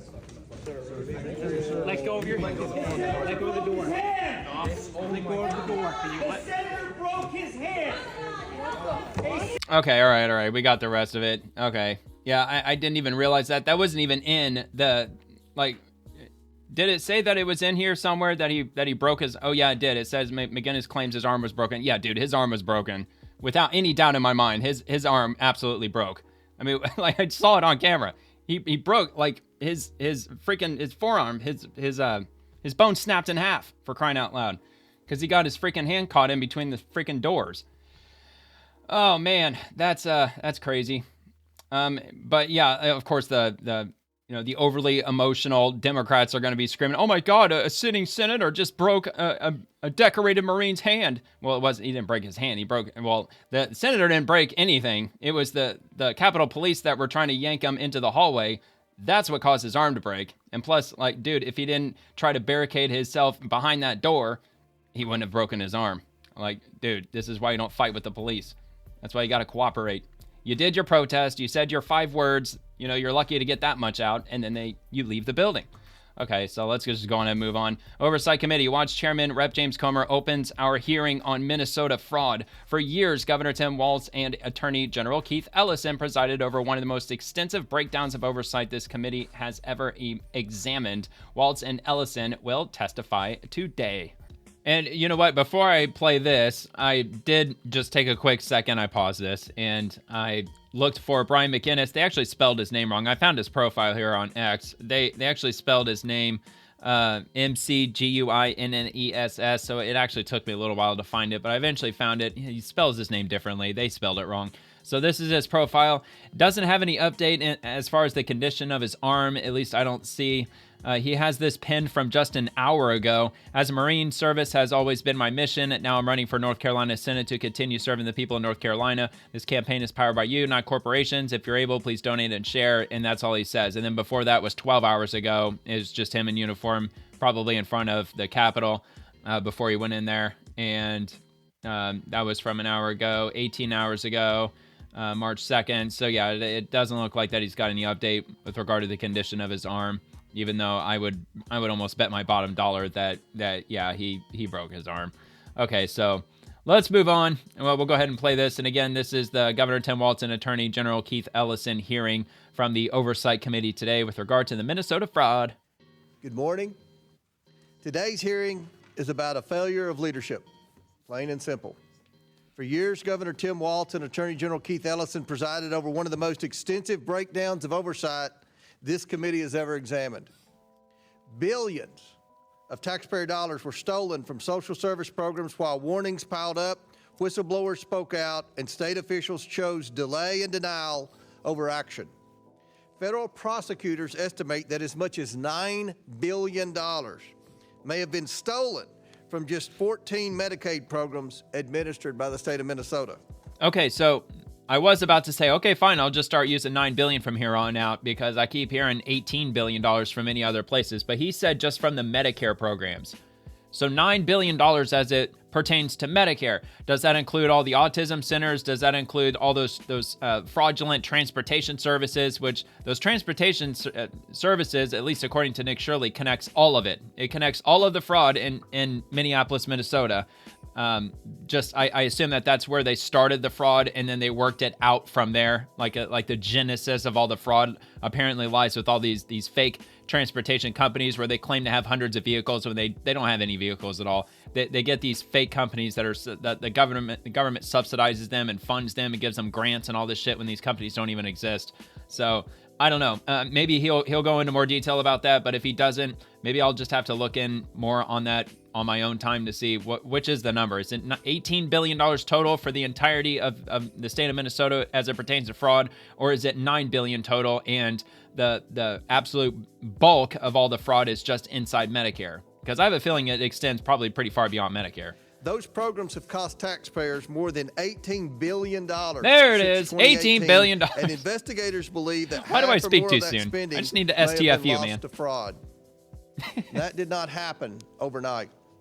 No, it didn't. Our investigation has shown $18 billion. It happened because state leadership failed repeatedly to intervene. Governor Walz has claimed his administration addressed fraud, and I quote, very early, unquote. But that claim does not hold up to the facts. His administration kept payments flowing. In January, the first hearing of this series, we heard from Minnesota state representatives who made clear this fraud was not hidden. It was known, documented, and repeatedly brought to the attention of state leadership. In case after case, state agencies identified red flags and received warnings from auditors and employees, but continued to send money out the door. Not because they lacked authority to intervene, but because they feared lawsuits, bad press, and political backlash. While Governor Walz hesitated, taxpayers lost billions. Attorney General Ellison has likewise claimed his office was aggressively holding fraudsters accountable. But when his statements were tested against the... And you notice that the sharp divide between Republicans and Democrats with how they hold their hearings, especially with regard to their opening statements. When it's Democrats, it is strictly driven by their emotions, their feelings, like just the name calling, the vitriol. Whereas the Republicans, he's sticking straight to data, facts, statistics, logic. Record, they fell apart. In the Feeding Our Future case, Governor Walz and Attorney General Ellison publicly suggested that courts forced the state to continue payments. Yeah, and I'm sure he's reading a direct quote from somewhere. I'm sure that's an actual direct quote from him. And remember, he's reading all this stuff into the record too. Whereas Democrats, they just broad brush everything. They make everything extremely generalized and very vague and foggy and murky because it's all entered into the record. They don't want to say anything blatantly false. So therefore, they can't stick to strictly facts, data, and statistics because they don't have any of that on their side. Judges in that case took the extraordinary step of publicly correcting them. The truth is the state made a choice once again to keep sending the money out the door. The Feeding Our Future scandal alone involved nearly $300 million stolen from programs meant to feed children. Children. During the pandemic. Think of the children. Yeah, during COVID. Fake invoices, for fuck's sakes. Meals that never existed, luxury cars, and overseas. Well, to be fair, they did deliver 1,500 meals. I distinctly remember reading that somewhere, that 1,500 meals were delivered out of millions. It was in the millions. Like they were supposed to deliver something like 8 or 9 million meals or something like that. But like that is, I think that was just the initial number, like over the course of months or maybe a year or something like that. $300 million total. That's a lot more than 7 million meals, though. All paid by the American taxpayer. Today, dozens stolen have been from the American taxpayer. The fraud was real, the warning signs were obvious, and state leadership failed to act. The same pattern repeats across Minnesota's social services system. In the Child Care Assistance Program, providers racked up dozens and in some cases more than 100 violations and still collected millions. Facilities shut down and reopened the same day under new names at the same address. This went on for years. Decade, over a decade. Housing Stabilization Services, a program expected to cost No, and what's really appalling about all this shit, just take the autism centers just for one. Like overnight, dozens appeared virtually overnight, and then hundreds. There's hundreds of autism centers in Minnesota. Hundreds of them. And before all of this autism fraud started, there was something like 1 autistic child per like 700 or something like that. Right now in Minnesota, it's like 1 in 4 or 1 in 5. It's either 1 in 4 or 1 in 5. It's like 20% of all children in Minnesota right now have been diagnosed with autism or something like that. It's a ridiculous number. Exploded to over $100 million a year. Federal prosecutors have described it as, and I quote, easy money. Providers billed services never delivered while the Walz administration failed to intervene until federal agents showed up. Yep. Showed up and knocking. Employees tried to stop this. They were silenced and Nick retaliated against. Don't forget about Nick Shirley. To notice a the fraud. 23-year-old All-American. We have spoken with over 30 whistleblowers, many of them current employees and Democrats, who say they were ignored, retaliated Registered against, Democrats. and even surveilled for raising concerns. Instead of protecting the whistleblowers, the Walz administration protected the system that enabled the fraud. We are taking oversight of fraud seriously, and today I hope the Democrats will do the same, but their track record is not promising. We followed up with the whistleblowers when state leaders ignored them. Republican staff spent 36 hours and 46 minutes in 9 transcribed interviews with current and former Minnesota state officials. Democrats, however, only asked 3 hours and 14 minutes worth of questions. That's inexcusable and frankly embarrassing. Taxpayers. Yeah, but how much of those 3 hours did they spend actually asking about fraud? And how many of those 3 hours did they ask about ICE agents kidnapping people and disappearing people, Trump's Gestapo? We are working with the Trump administration, which is taking a whole-of-government approach to stop fraud before money is stolen. What we've uncovered in Minnesota is not a paperwork error or a few bad actors slipping through the cracks. It is sustained failure of leadership. Governor Walz and Attorney General Ellison were warned repeatedly. Auditors raised red flags. Employees sounded alarms. Invoices didn't make sense. And still, the money kept flowing. While state officials hesitated, billions of taxpayer dollars were stolen from programs meant to serve children, the disabled, and families in crisis. While whistleblowers were silenced, fraudsters got rich. Accountability shouldn't begin because Democrats only think after they're federal prosecutors step in invincible. and clean up the damage. They really believe they're invincible. Accountability should compel leaders to act, and here. No, I'm telling you what, it's this simple. Trump was not supposed to win in 2016. That is just the simple simplicity behind it all. Hillary Clinton was supposed to win. Democrats were supposed to clinch onto power for decades to come. Republicans were never going to ascend ever again because they were padding the numbers. God knows what was happening with the elections. I mean, one can only imagine. And that's just the simple way it was going to end up being. And that's why they just kind of blew it off. Well, we've got all the Democrats that are railing up against the Trump administration. He's going to be pinned down with Russia. We're going to impeach him into oblivion. And you know what? Just full steam ahead. We don't care about the whole fraud thing. Plus, we don't want to look racist or anything anyway. They did not. Today, this committee expects answers, and we expect an explanation for why it took federal law enforcement, not state leadership, to finally turn off the spigot. Before we proceed, I'd like to ask unanimous consent to enter the committee's interim staff report titled "The Cost of Doing Nothing: How Tim Walz and Keith Ellison Fueled Minnesota's Fraud Explosion" into the record. Without objection, so. Yeah, and some of this fraud just went up like over like 300x, not 300%, 300 times, 400 times, 500x in some of these areas. Not just the autism or the transportation, but I'm trying to remember what other programs that they had. Daycare, obviously, that's another big one. That might be the big one. Also, that this isn't just in Minnesota either, by the way. This is happening probably in all blue states, and frankly, probably a lot of fraud happening in red states too. Probably something that the entire system should be looked over again with a fine-tooth comb. And it appears that, I don't know if it was through the work of Nick Shirley or not, but somebody was uncovering it was hospice facilities that are in Los Angeles. Apparently there's hundreds, if not like over 1,000 hospice facilities in LA where there's no patients there. They're billing Medicaid, but there's nobody there. They're just making up fake names, and they're taking millions and millions of dollars from the taxpayers pretending to be running some hospice center. And the hilarious thing is that like they have a 98% discharge rate or something like that. And discharge as in they're still alive when they leave. And if you're familiar with hospice, when you go into hospice, you generally don't leave. That's a place where you go to die, essentially. And I'm pretty sure that Secretary Kennedy is very well aware of it. Oh, no, it was Dr. Oz. That's who it was. Dr. Oz is the one who was out in LA blowing the lid open with that, with regard to those hospice care centers. And they're supposed to be, well, not supposed to be. He announced that they are investigating that. And I guess a lot of it has to do with the mafia, like what was it, like the Romanian mafia or the Russian mafia or something like that. But anyway, that's for a whole nother topic. So from a GOP Majority Whip Emmer, over 90% of the defendants in the $250 million Feeding Our Future fraud scheme are Somalian. Over 90%.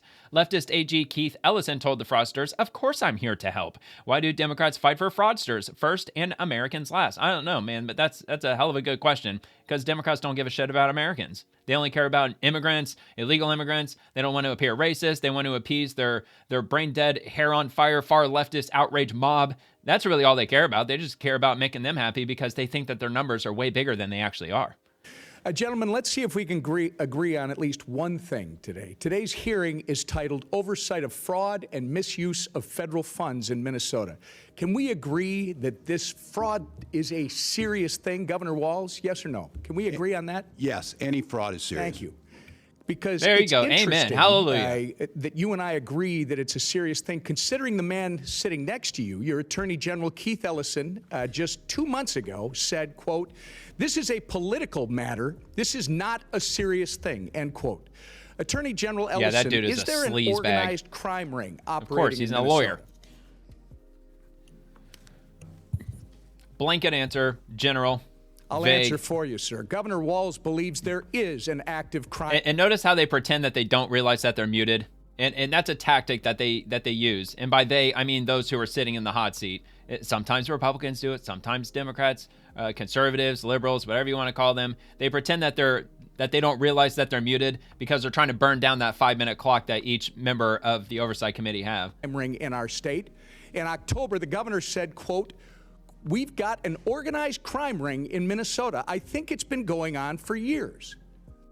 Gentlemen, let's see if we can agree. Okay, so that's it. Let's move on to the next. We've got quite a few of these. I mean, I don't have a million of them, but I've got a few. So Rep. Tom Emmer to Minnesota AG Keith Ellison, and then his quotes. Let's just hear it out in the video. "This is a serious thing, Mr. Attorney General. You are the only one who thinks protecting taxpayer dollars is political. Mr. Ellison, my concern is that you actively obstructed this investigation in exchange for campaign donations, a quid pro quo. If these concerns are proven to be true, you should be disbarred and you should go to jail. Prison. This is a serious thing, Mr. Attorney General." Yeah, federal pound me in the ass prison is where he belongs if he was engaging in quid pro quo behavior. And I just wonder how much offshore money that he's got. How much money does he have stashed away in the Cayman Islands or over in in friggin' Switzerland or God knows where. Congressman Byron Donalds, he represents a district in my state in Florida. I think he represents down in Naples. They knew about the fraud. They could have stopped it, but they let it happen. The unprecedented fraud that occurred under Governor Tim Walz and Keith Ellison is a national disgrace, and the American people deserve justice. See my full remarks in the GOP oversight right here. So let's take a look at the full exchange. Back. Chair now recognizes Mr. Donalds from Florida. Thank you, Chairman. Governor Walz, when did you first receive notice of potential fraud in Minnesota's social services programs? Social service programs in general. We knew that there was issues with the CCAP program as early as 2012, and my first days in office, we started taking action. But as governor, when were you first notified? Before I took office. All right, Governor Walz, former Department of Human Services Commissioner Tony Laurie testified that... Yeah, wait a minute. So he knew about it before he was even governor, and then he became governor in January of 2019. So for all these years that he's been governor, he knew about it since before he was even governor, but he allowed it to happen anyway? You were aware in early 2019 of fraud in 2 Department of Human Services administered programs. Is this statement accurate? Not that I recall. I'm not sure what he's speaking about. You don't remember this meeting or this notification? No, not specifically. I don't. In March of 2019, your Office of Legal Affairs reported $5 to $6 million in alleged child care assistance program fraud. In April 2019, it was also reported that the Department of Human Services lacked proper integrity controls to control fraud. Were you aware of these reports? Not specific reports, but because of that, my office, we put forward actions to address them, starting in 2019. Is it correct that your administration was aware of the Feeding Our Future fraud as early as of May of 2020, based upon regular discussions about program irregularities? I believe that's correct with the agency, the Department of Education, and then going back to USDA. I'm gonna go back. Was your office notified of these fraud allegations? Not me specifically, that they're handled internally in the administration. It happens every day. Who was notified, Governor Walz? The agencies do their work, the commissioners, and then if someone in my office was notified, they let me know. As governor, I make, 50 decisions a day. I said I did this job for 12 years. I make more decisions in a day. Governor Walz. So someone was maybe notified, but the agencies are the ones that take the action. May I ask the next question? We have it under sworn testimony in the Oversight Committee that your former chief of staff was notified directly by these various commissioners about the fraud in Minnesota. That could be correct. So are you saying that your chief of staff didn't notify you? I'm saying I don't recall whether he did at that time or not, but we took Of course action. he told you. So I'm assuming when we put our budgets together, based on that, we put a package together for that legislative session. Let's talk about budgets, Governor Walz. Feeding Our Future went from $307,000 in 2018 to $199 million in 2021. Are you aware of this increase in budgetary costs from Feeding Our Future? Not specifically, but I know it increased during the pandemic. The Housing Stabilization Services went from $27 million in 2021 to $105 million in 2024. Oh, my God. Are you aware of this increase, Governor Walz? Not specifically. And my question, my follow-up, if I were Byron Donalds, how much did the population increase in that period of time of people who got into that housing? And do you have any demographic information? Are they American citizens? I mean, are they Somali immigrants? But I know it increased. Autism centers went from $24 million in 2019 to $342 million in 2020. That is fucked up, man. I can't get over that. It went from, what was it, like 20-something million to over $300 million in just a few years' time. Are you aware of that? Nuts. Not specifically again, but yes, we know the budget's How do you not know that? Community supports went from $4.6 million in 2021 to $170 million in 2024. Are you aware of that? Wow, Again, not specifically on the numbers, but it's the budget. Governor Walz, you These have are to submit enormous a budget to your amounts of money. legislature every single year, like every governor has to do. If you're not aware of these increases, what was your office Everyone doing? is balanced. My budget is about $72 billion. It includes 23 agencies. Florida's budget's $115 billion, sir. But what were you doing if you're seeing program increases like this amid allegations of fraud in your state? Action was being taken on these starting back in 2019. If it's CCAP. Can you describe the action that was taken in 2019? Sure. In 2019, I'll go to the first things that we did on child care assistance. We lowered the standards on proof of administrative fraud disqualification. Whoa, you lowered the standards? We lowered the standards for proof of administrative fraud. The standards where we had to prove it were so high it was impossible to try and do it. So we lowered what it took to show that fraud was happening. Well, where's the paperwork on that? What did you do with the results of lowering the standards to prove fraud? What did you do? Put 79 people in prison and Well, what did you do to get them in prison? The fraud continued to increase. It increased under your tenure. Do you acknowledge that? Did the numbers increase? Yeah. Okay, so if you increase the standards or if you lowered the threshold to where you can investigate fraud, then how did the numbers go up 200x, 300x, like to the tune of $18 billion? That makes no sense, Governor Walz. Yes, and I tell you, when you catch people and prosecute them, it shows up at the fraud increase. I would tell you, Congressman, but if just it, because you're learning about increases, fraud doesn't mean it's not I got 50 happening. seconds, Governor, and I don't want to get into a fight with you, but let me move quickly to the Lieutenant Governor. Peggy Flanagan's your Lieutenant Governor, is that correct? That is correct. Does the Lieutenant Governor go on the ticket with you, or are they elected by themselves on a ballot in the state of Minnesota? It's on a ticket. It's on a ticket. Peggy Flanagan essentially works for you. She has an independent office. She's a constitutional officer. She's on the ticket, but she is independent as a constitutional officer. You could ask for her resignation at any time. Is that correct? Probably. That's typically how it works with lieutenant governors. Yeah, but she's a constitutional officer. I don't believe that's happened in Minnesota. Peggy Flanagan is there are accusations that she was intimidating whistleblowers. There was a meeting on April 12th of 2024 where she went on stage and publicly denounced whistleblowers in the state of Minnesota, calling them losers in their mother's basements. Is this the type of treatment that your administration allows for whistleblowers in Minnesota? I'm not familiar with that. Are you aware of any intimidation of whistleblowers in the state of Minnesota? There are 30 whistleblowers who have given letters to this committee on the record saying that they have been subject to intimidation by your administration because they were trying to stop the fraud in Minnesota. I encourage them to go to the OLA and the independent sources in Minnesota that are the OLA. You're the governor. No, the OLA is the independent. But sir, you're the governor. Why don't you take responsibility for what's going on in your state? We do take responsibility. None of those people. I'm telling you, I have no knowledge. But you lost billions of dollars of American taxpayer money in the process, Governor Walz. We prosecuted these people, Congressman. I think Florida has fraud. I would argue that the prosecutions not to that have extent. largely come from the federal offices That's as not how opposed to the this state works. offices. You know that we refer. What do you mean that's not how it works? That's exactly partners. how it works. They're partners. They partner together. Our BCA. Is the Attorney General allowed to investigate fraud and prosecute fraud in the state of Minnesota without the Department of Justice federally? Are you allowed to do that, Attorney General Ellison? Yes, so we do prosecute. Great question. Yes, so we do prosecute Medicaid fraud all the time. We've prosecuted over 300 people. Apparently not enough, because Minnesota's rife with it. I yield back. I was going to say, yeah, you might have prosecuted 300. How many of them actually got convicted? Probably zero. How much of the money have you recovered? Probably zero. And that is absolutely crazy, man.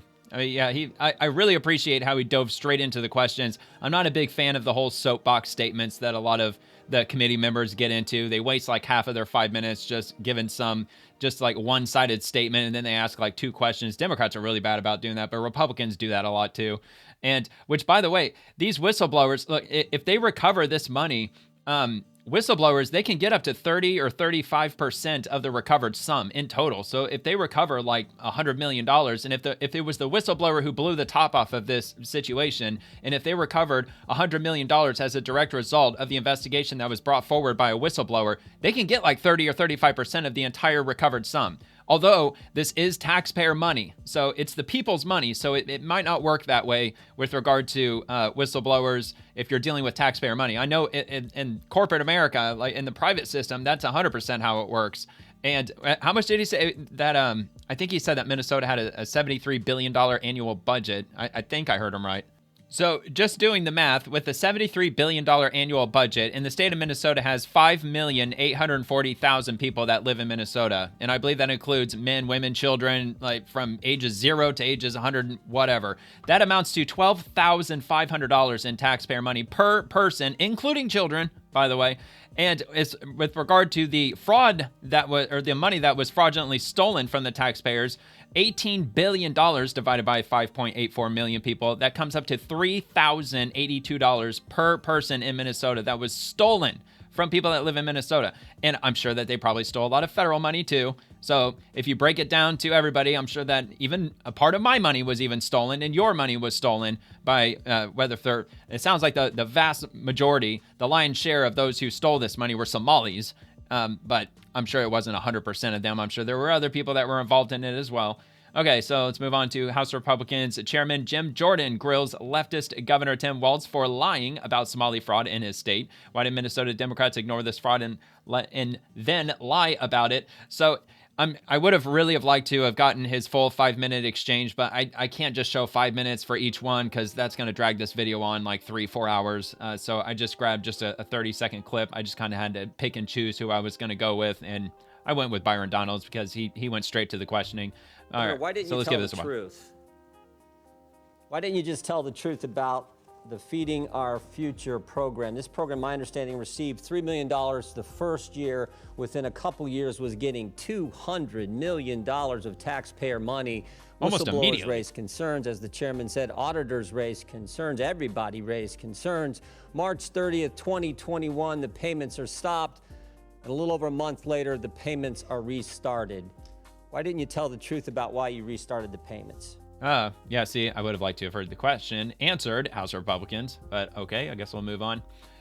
Which, by the way, no, never mind. I was going to say that I've got the full video. Yeah, here it is. This is the entire Oversight Committee video in its entirety, and it is 6 hours and 49 minutes. So this was a long hearing from the Oversight Committee. I'm just going to repost this right now in case I forget. There's a direct link to my profile down below that you can click on that. It'll be right there. As soon as you click on that link, it'll be right there on my profile, and you can watch the entire committee there, or the hearing, or you can go to GOP Oversight. They'll have it there. They uploaded it at 8:52 a.m.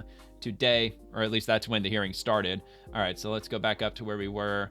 From Alpha News, watch at hearing on fraud, Congressman Pat Fallon asks Governor Tim Walz if he believes the Somali community had successfully assimilated and is making Minnesota better.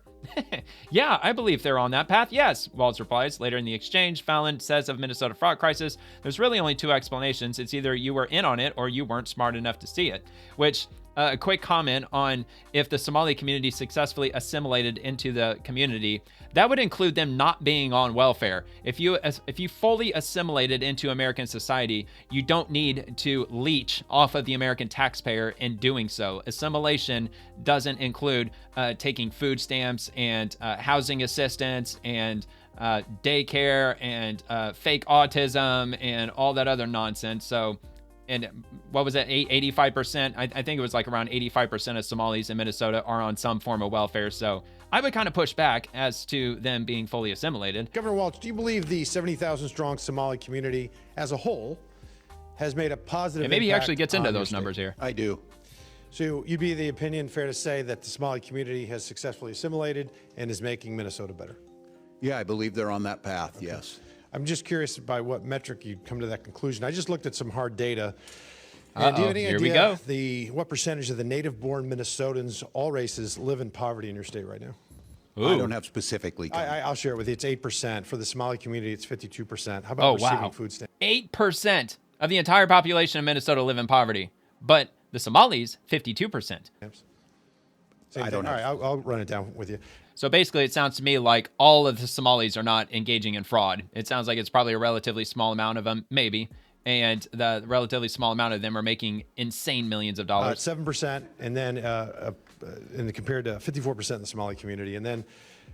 Yeah, there you go. So we got all the data right here. Native Minnesota population in blue and the Somali population in red. So below the poverty line, 52%. Food stamp recipients, 54%. No high school diploma at 39%. So at least the majority of them get a high school diploma. Medicaid recipients, 73%. Welfare, 81%. So I was close. I said 85. Don't have at least a high school diploma. For all Minnesotans, it's 5%. Somali community, it's 39%. One family member at least on Medicaid, it's 18% for Minnesota, 73% for the Somali community, and receiving welfare of some form, it's 21%, and that's 81% for the Somali community. Governor, do you happen to know what the percentage is of all those who have currently been charged in this staggering social services fraud scheme were native-born Minnesotans? What percentage? I do not have that. I think it was 85 out of 98, which comes out to 13% Minnesotan and 87% Somali Minnesotan. Wow. So I think this is an instance perhaps of where woke get slapped by they data. all belong in prison. Governor, there's been billions stolen over 7+ years right under your nose, and really there's only two explanations. It's either you were in on it or you weren't smart enough to see it. I mean, is this really a big shocker? I can't remember who it was who said it. Actually, I believe it was Stephen Miller. I think Stephen Miller says this. He's like, look, with all this rampant fraud that's going on with Somalis, does this really surprise anybody if you really stop and think of it? I mean, where they come from, Somalia, where their number one source for GDP is piracy. I mean, they steal. That's all they do in Somalia. Not literally every single Somalian in Somalia. They don't all steal, but that's the country's biggest source of income is stealing ships and stealing goods from ships.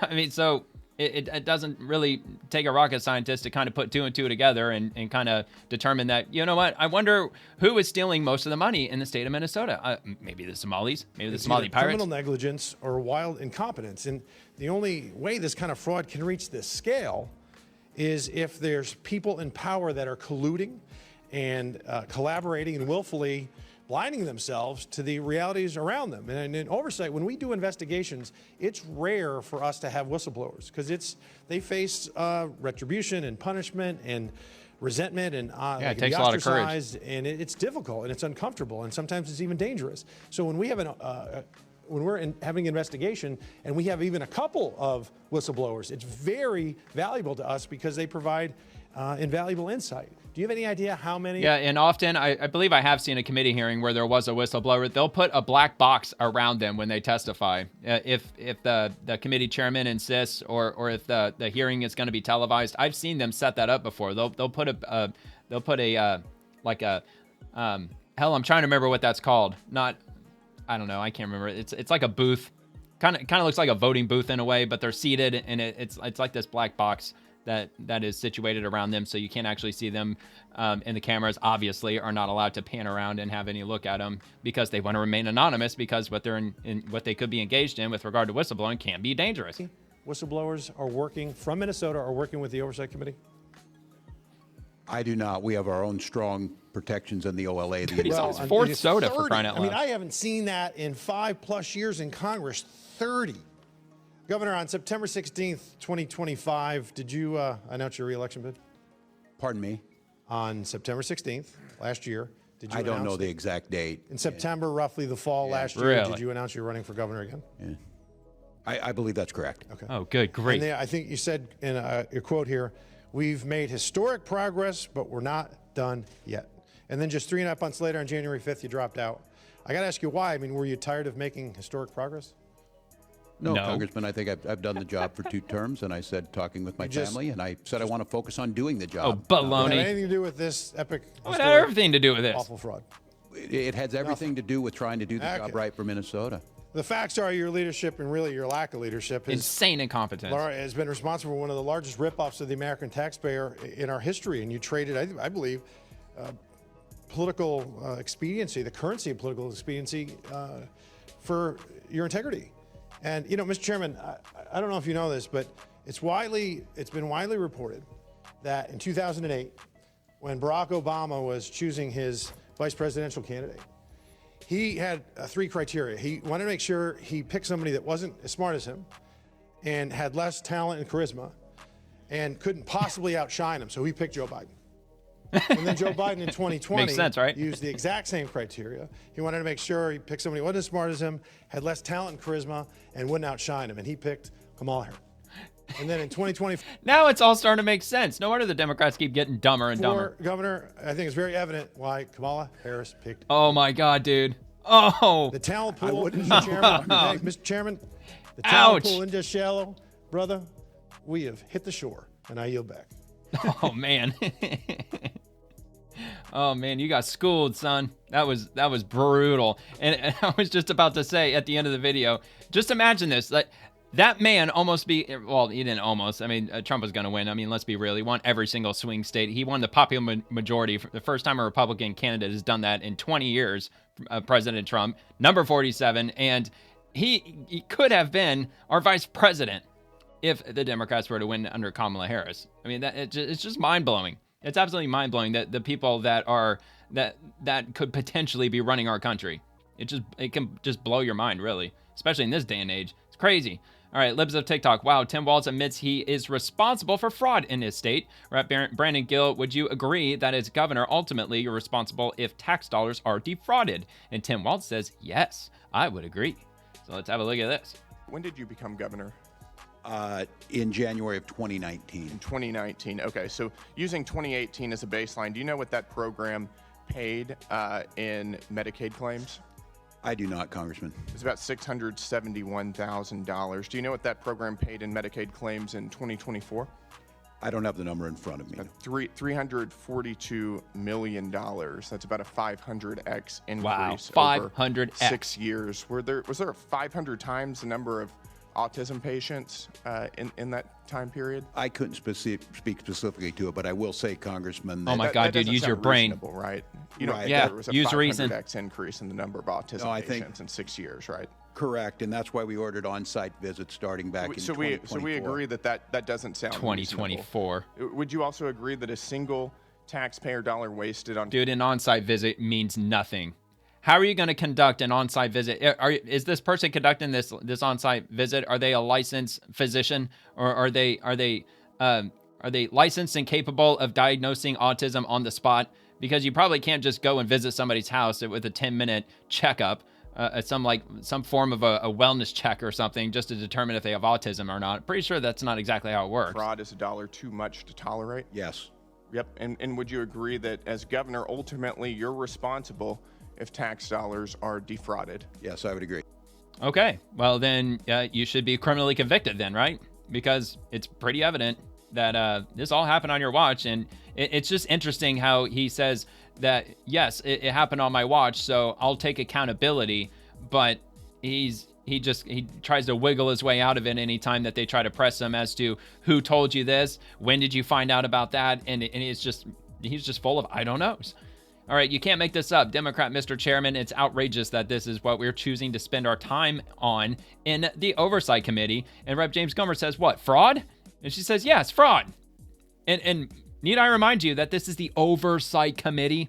You think that fraud would kind of be one of the paramount issues that they would be overseeing? Recognize, dismiss, and sorry. Mr. Chairman, it's outrageous that this is what we're choosing to spend our time on the Oversight Committee. At the first one...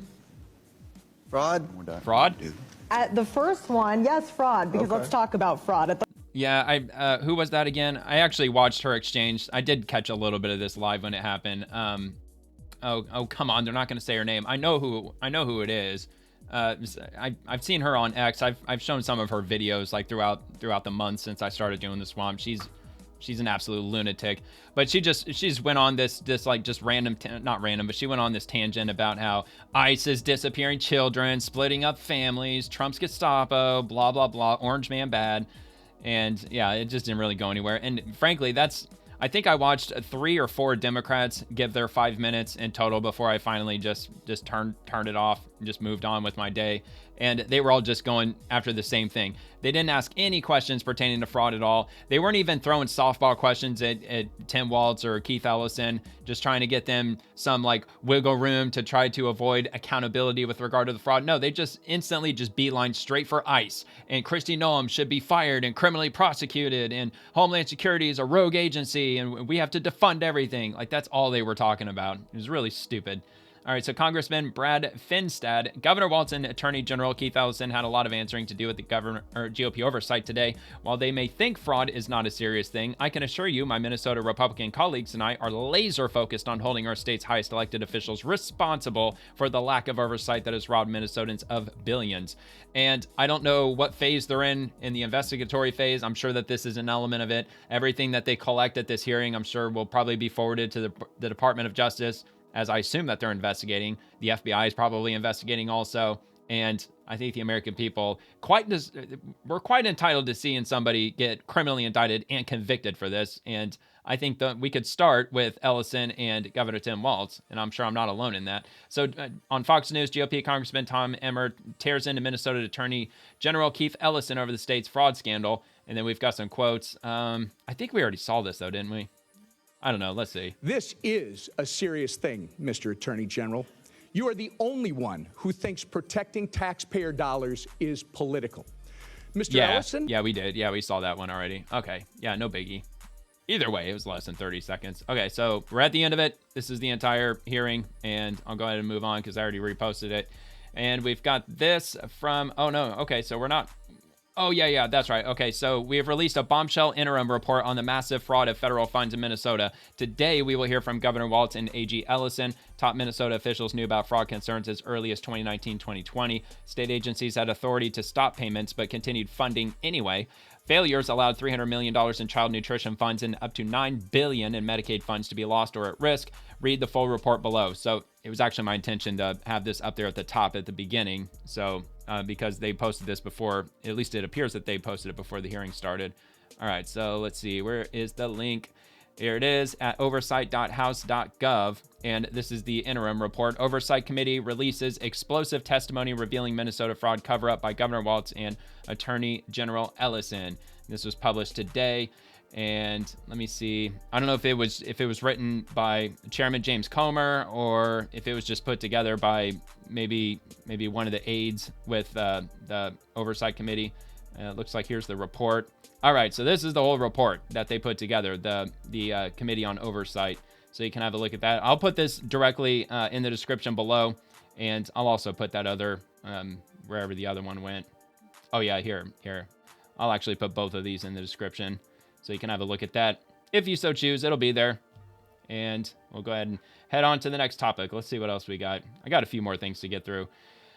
From Virginia Allen, tense moment during today's House Judiciary GOP hearing. Technically, I think this actually happened yesterday because this is Secretary Kristi Noem. I know she was in front of a committee hearing yesterday, and I have a feeling that this was that committee hearing, but it's definitely possible it may have happened today. Maybe yesterday's was in the Senate. Actually, I'm actually positive. I'm like 99% sure that the hearing yesterday was in the Senate. So this must have been the House hearing if this did happen today.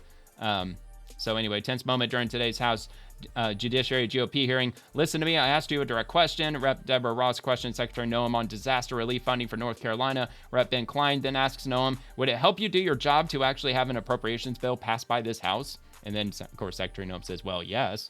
So this gets a bit spicy. Whether you found any fraud, waste, or abuse in these North Carolina expenditures? You know, Congresswoman, what I would She's talking about Hurricane Helene from last year. Failed North Carolina. Listen to me. Yeah, definitely. Remember that? You remember all that shit that happened after Hurricane Helene? I mean, I went through Hurricane Helene living here in Tampa Bay. I lost my tree in the backyard. It fell over. I had to clear all that by myself. Anyway, so Hurricane Helene stalled out over North Carolina, flooded it. I'm sure we're all familiar with that. It devastated parts of western North Carolina. And during the Biden administration, they were deliberately, well, of course, they would say maybe speaking legalese, they would say allegedly they did so. But FEMA, they were skipping houses where they had Trump signs out front because, of course, it was during the election season. So there was a lot of people out there in Trump country because this was all in rural areas in North Carolina. And so allegedly, FEMA was skipping those houses with regard to helping them apply for government assistance. And so the story goes, of course, they were working underneath the Biden administration. And of course, she wants to gloss over all of that and pretend that never happened, that none of this FEMA, I don't know if they would call that fraud or incompetence or malice behavior that happened underneath the last administration. But anyway, let's continue. I ask you a direct question. Joe Biden provided greater relief. Joe Biden showed up. Oh, bullshit. Joe Biden No, he didn't lie about what was going on the ground. I don't even want to get into what Donald Trump did during the campaign. Misinformation that was put out. Dude, it got so bad in North Carolina that, remember when Elon Musk, he was offering Starlink for free? I think there were thousands. Like, he gave out thousands of those units to people that lived in those areas that were devastated from Helene. He was offering those. They were just dropping those units all over the place, just giving them to people so they could reach out to their loved ones who lived out of state. And there was Joe Biden, nothing that was really being done with them. I don't think they really did any meaningful relief until Trump took over.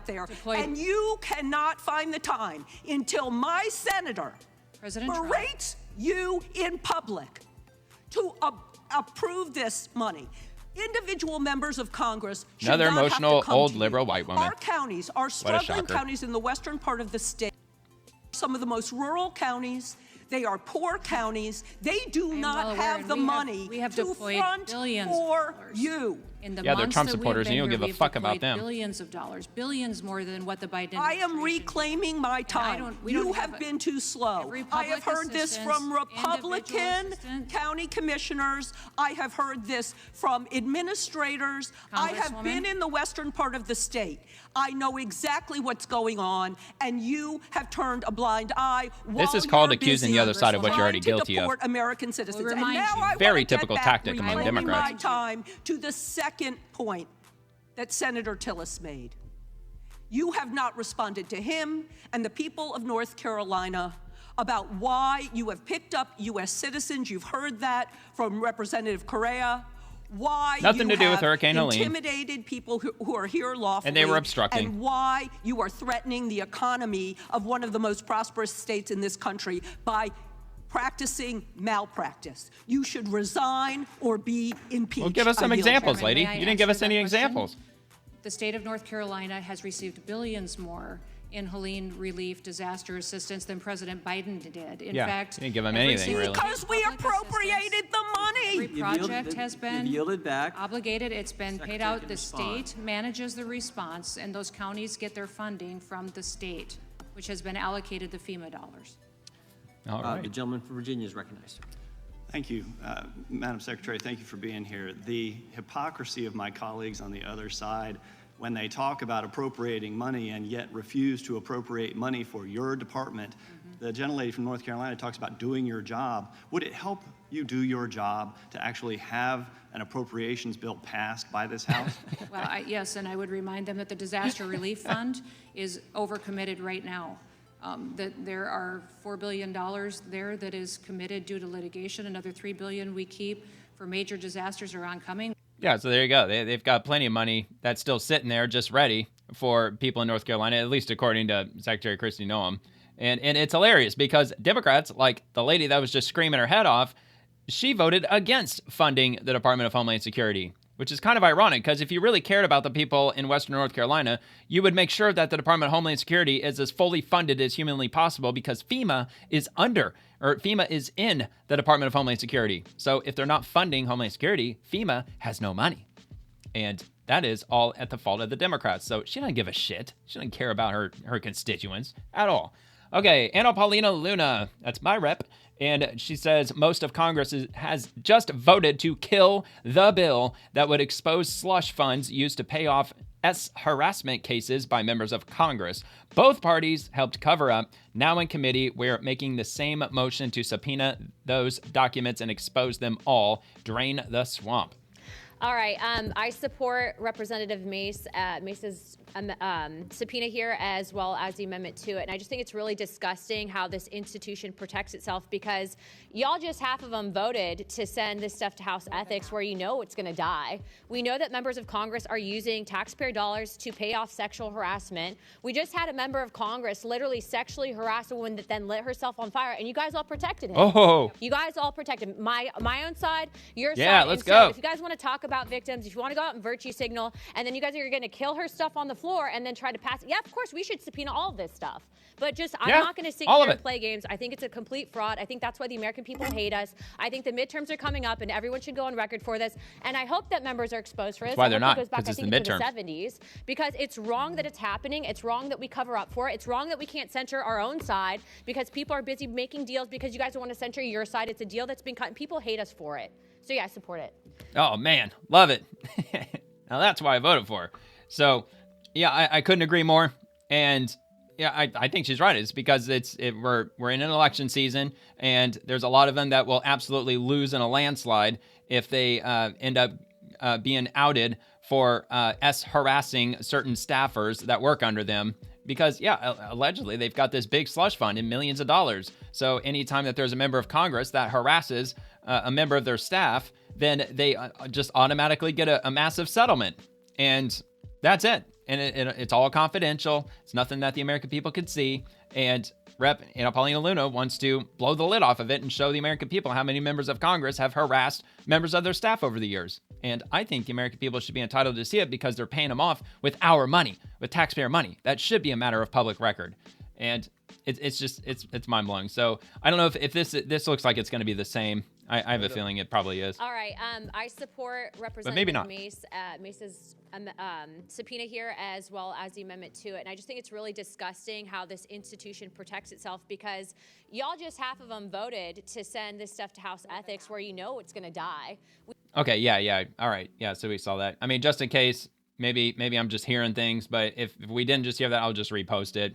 And you can check that out in the profile. All right, Eric Daugherty, breaking U.S. Supreme Court unanimously strikes down activist judge attempts to shield migrants from deportation by simply claiming they'd face persecution if deported. Let's go, another win. The SCOTUS says making these decisions regarding persecution must be deferred to immigration agencies within the Trump administration. The move makes it harder to protect so-called asylum seekers with exaggerated claims of persecution by leftist judges. So in other words, if an asylum seeker says that, well, if you kick me out of the country, then I'm going to be persecuted back where I live. I mean, we know like 99% of them are totally full of it. That if they're claiming anything in terms of asylum, it's for economic reasons. It's because they're coming from a third world country and they want to live in a first world country. That's what it's all about. They want to come up here and get the American dream, which is rooted in money.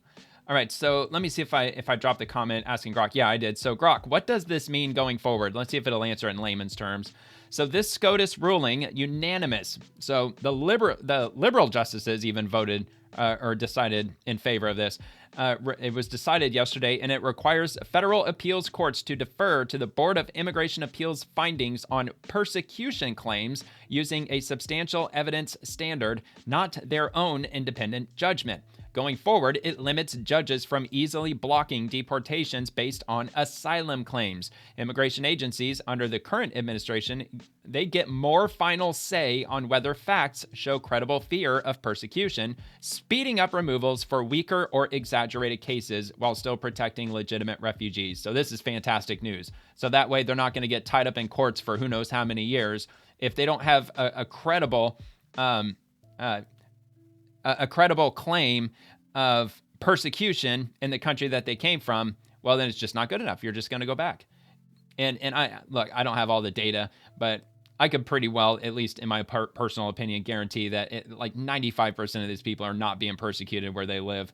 There's probably a small portion of them that might be. There might be some like who might live in Haiti, who may be living in like a dangerous situation. Although I don't know if that's over religious reasons. I don't think that has anything to do with religion specifically. But I'm sure that that's probably the vast majority of people that are fleeing for persecution. It probably falls under the umbrella of religion. You know, if they live in like if they're a Christian and they live in a Muslim country, you know, I think a lot of Americans would also agree with that. I would, as long as they don't number in the tens of millions of people. If there's certain individuals that are being religiously persecuted because they're Christian, living in a Muslim area, and they're trying to escape this persecution, especially if they have, you know, even a modest skill set to do something to, you know, like after they move here, if they can assimilate quickly and they can just get along and contribute to American society, at least financially, I wouldn't have a problem with that. All right. So, oh yeah, and I have this, but I think it's, yeah, so I got it right here also. Of course, I'm not going to go through all the language of the decision, but this is from the October term 2025 Supreme Court of the United States, Urias or Orellana et al. Bondi, Attorney General, and then certiorari to the United States Court of Appeals for the First Circuit, argued December 1st, 2025, and decided on March 4th of 2026. The Supreme Court unanimously ruled that federal courts must defer to immigration agencies when deciding whether facts qualify as persecution in asylum cases, applying the substantial evidence standard rather than reviewing the issue from scratch. So there you go. So judges can't just, this especially pertains to the leftist judges or the activist judges, where every single immigrant that gets in front of them, they just like rubber stamp. Nope, you get to stay, get to stay, get to stay. All right, next one. We got this also from SCOTUS Wire with regard to the Virginia Supreme Court. They decided that they are allowing the upcoming constitutional amendment referendum on redistricting to take place, staying a judge's order. The court holds that the legality of the referendum should be decided after the election takes place, not before. So in case you missed it, the Democrats of Virginia, they redrew the congressional map for Virginia, which will give Democrats 11 seats in the U.S. House of Representatives representing Virginia, and Republicans will get one single seat in Virginia, and Democrats get 11. So basically purging, any hope for Republicans having any meaningful ground in the state of Virginia, but also collectively, it would simply give Democrats, I think it's like 5 additional seats in the House, same thing that they did in California.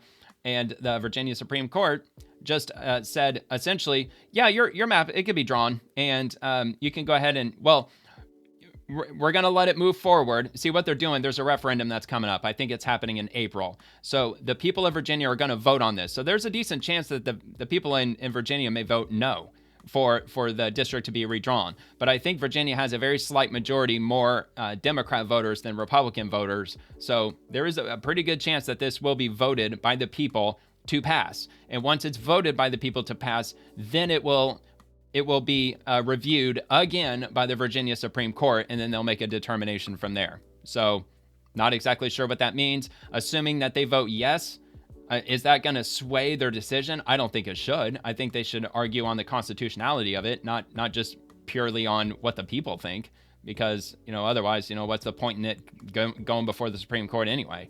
So, but from what I have read, it's not, it really should not be upheld, because there's a special committee or an independent body that reviews a congressional map submissions in the state of Virginia, and I think that they passed that independent review committee like years ago, like in the 90s or something like that.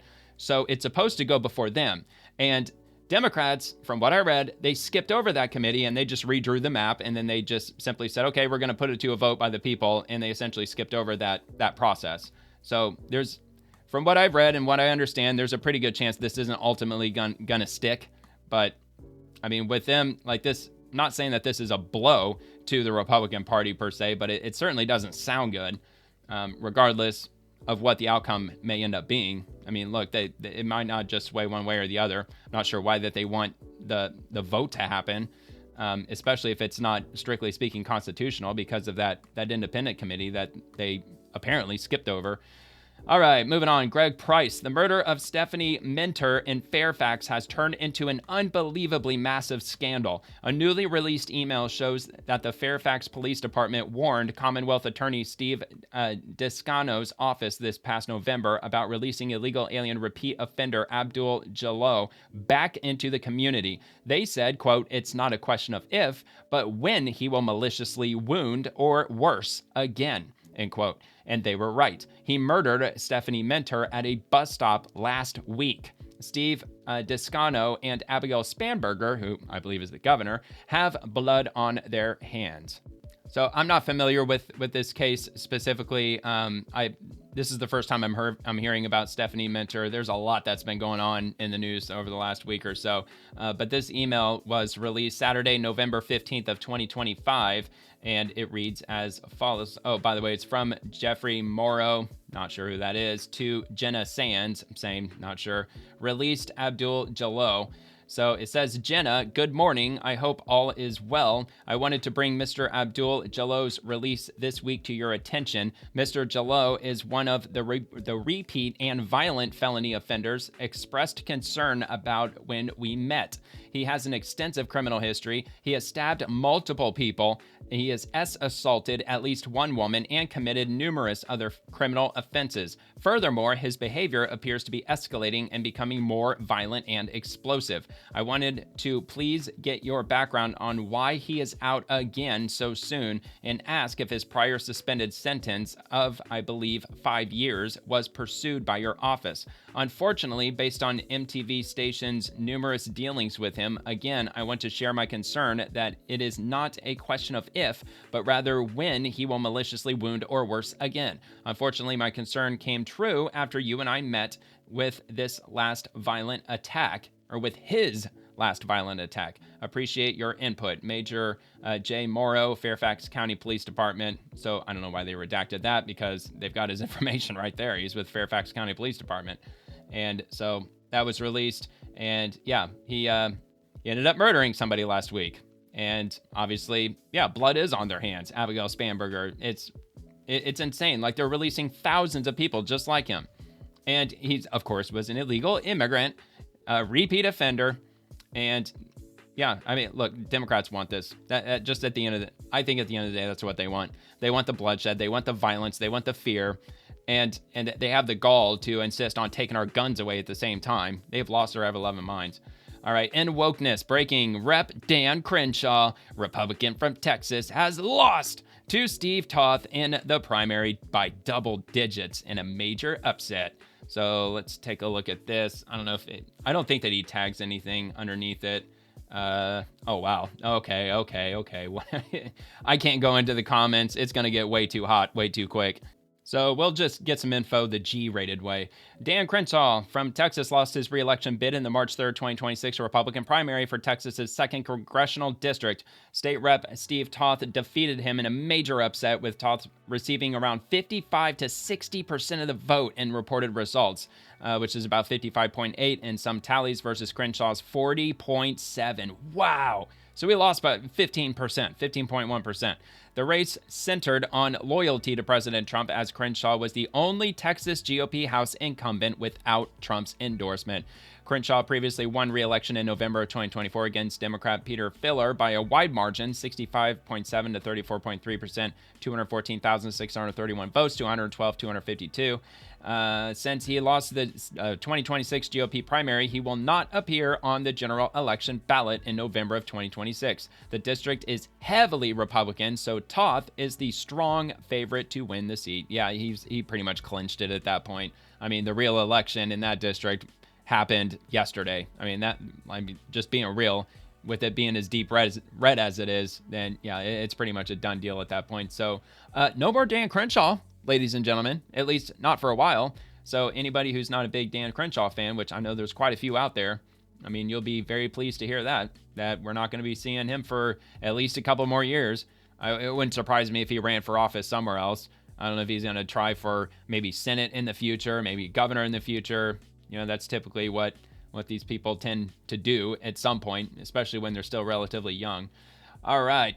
What else do we got from Jasmine Crockett? We got another banger coming out of Texas this morning from Jasmine Crockett. She was running for senator in the state of Texas, and she is a deep, deep blue Democrat. Everything is racist from her point of view. This morning, I called James and congratulated him on becoming the Senate nominee. Texas is primed to turn blue, and we must remain united because this is bigger than any one person. This is about the future of all 30 million Texans and getting America back on track. With the primary behind us, Democrats must rally around our nominees and win. I'm committed to doing my part and will continue working to elect Democrats up and down the ballot. Jasmine Crockett lost the primary. Of course she lost, because she is way too radical for the state of Texas. And so we won't have to be biting our nails thinking that Jasmine Crockett, like one of the most far-left Democrats that exist in U.S. politics in 2026, might end up representing the state of Texas. Good grief.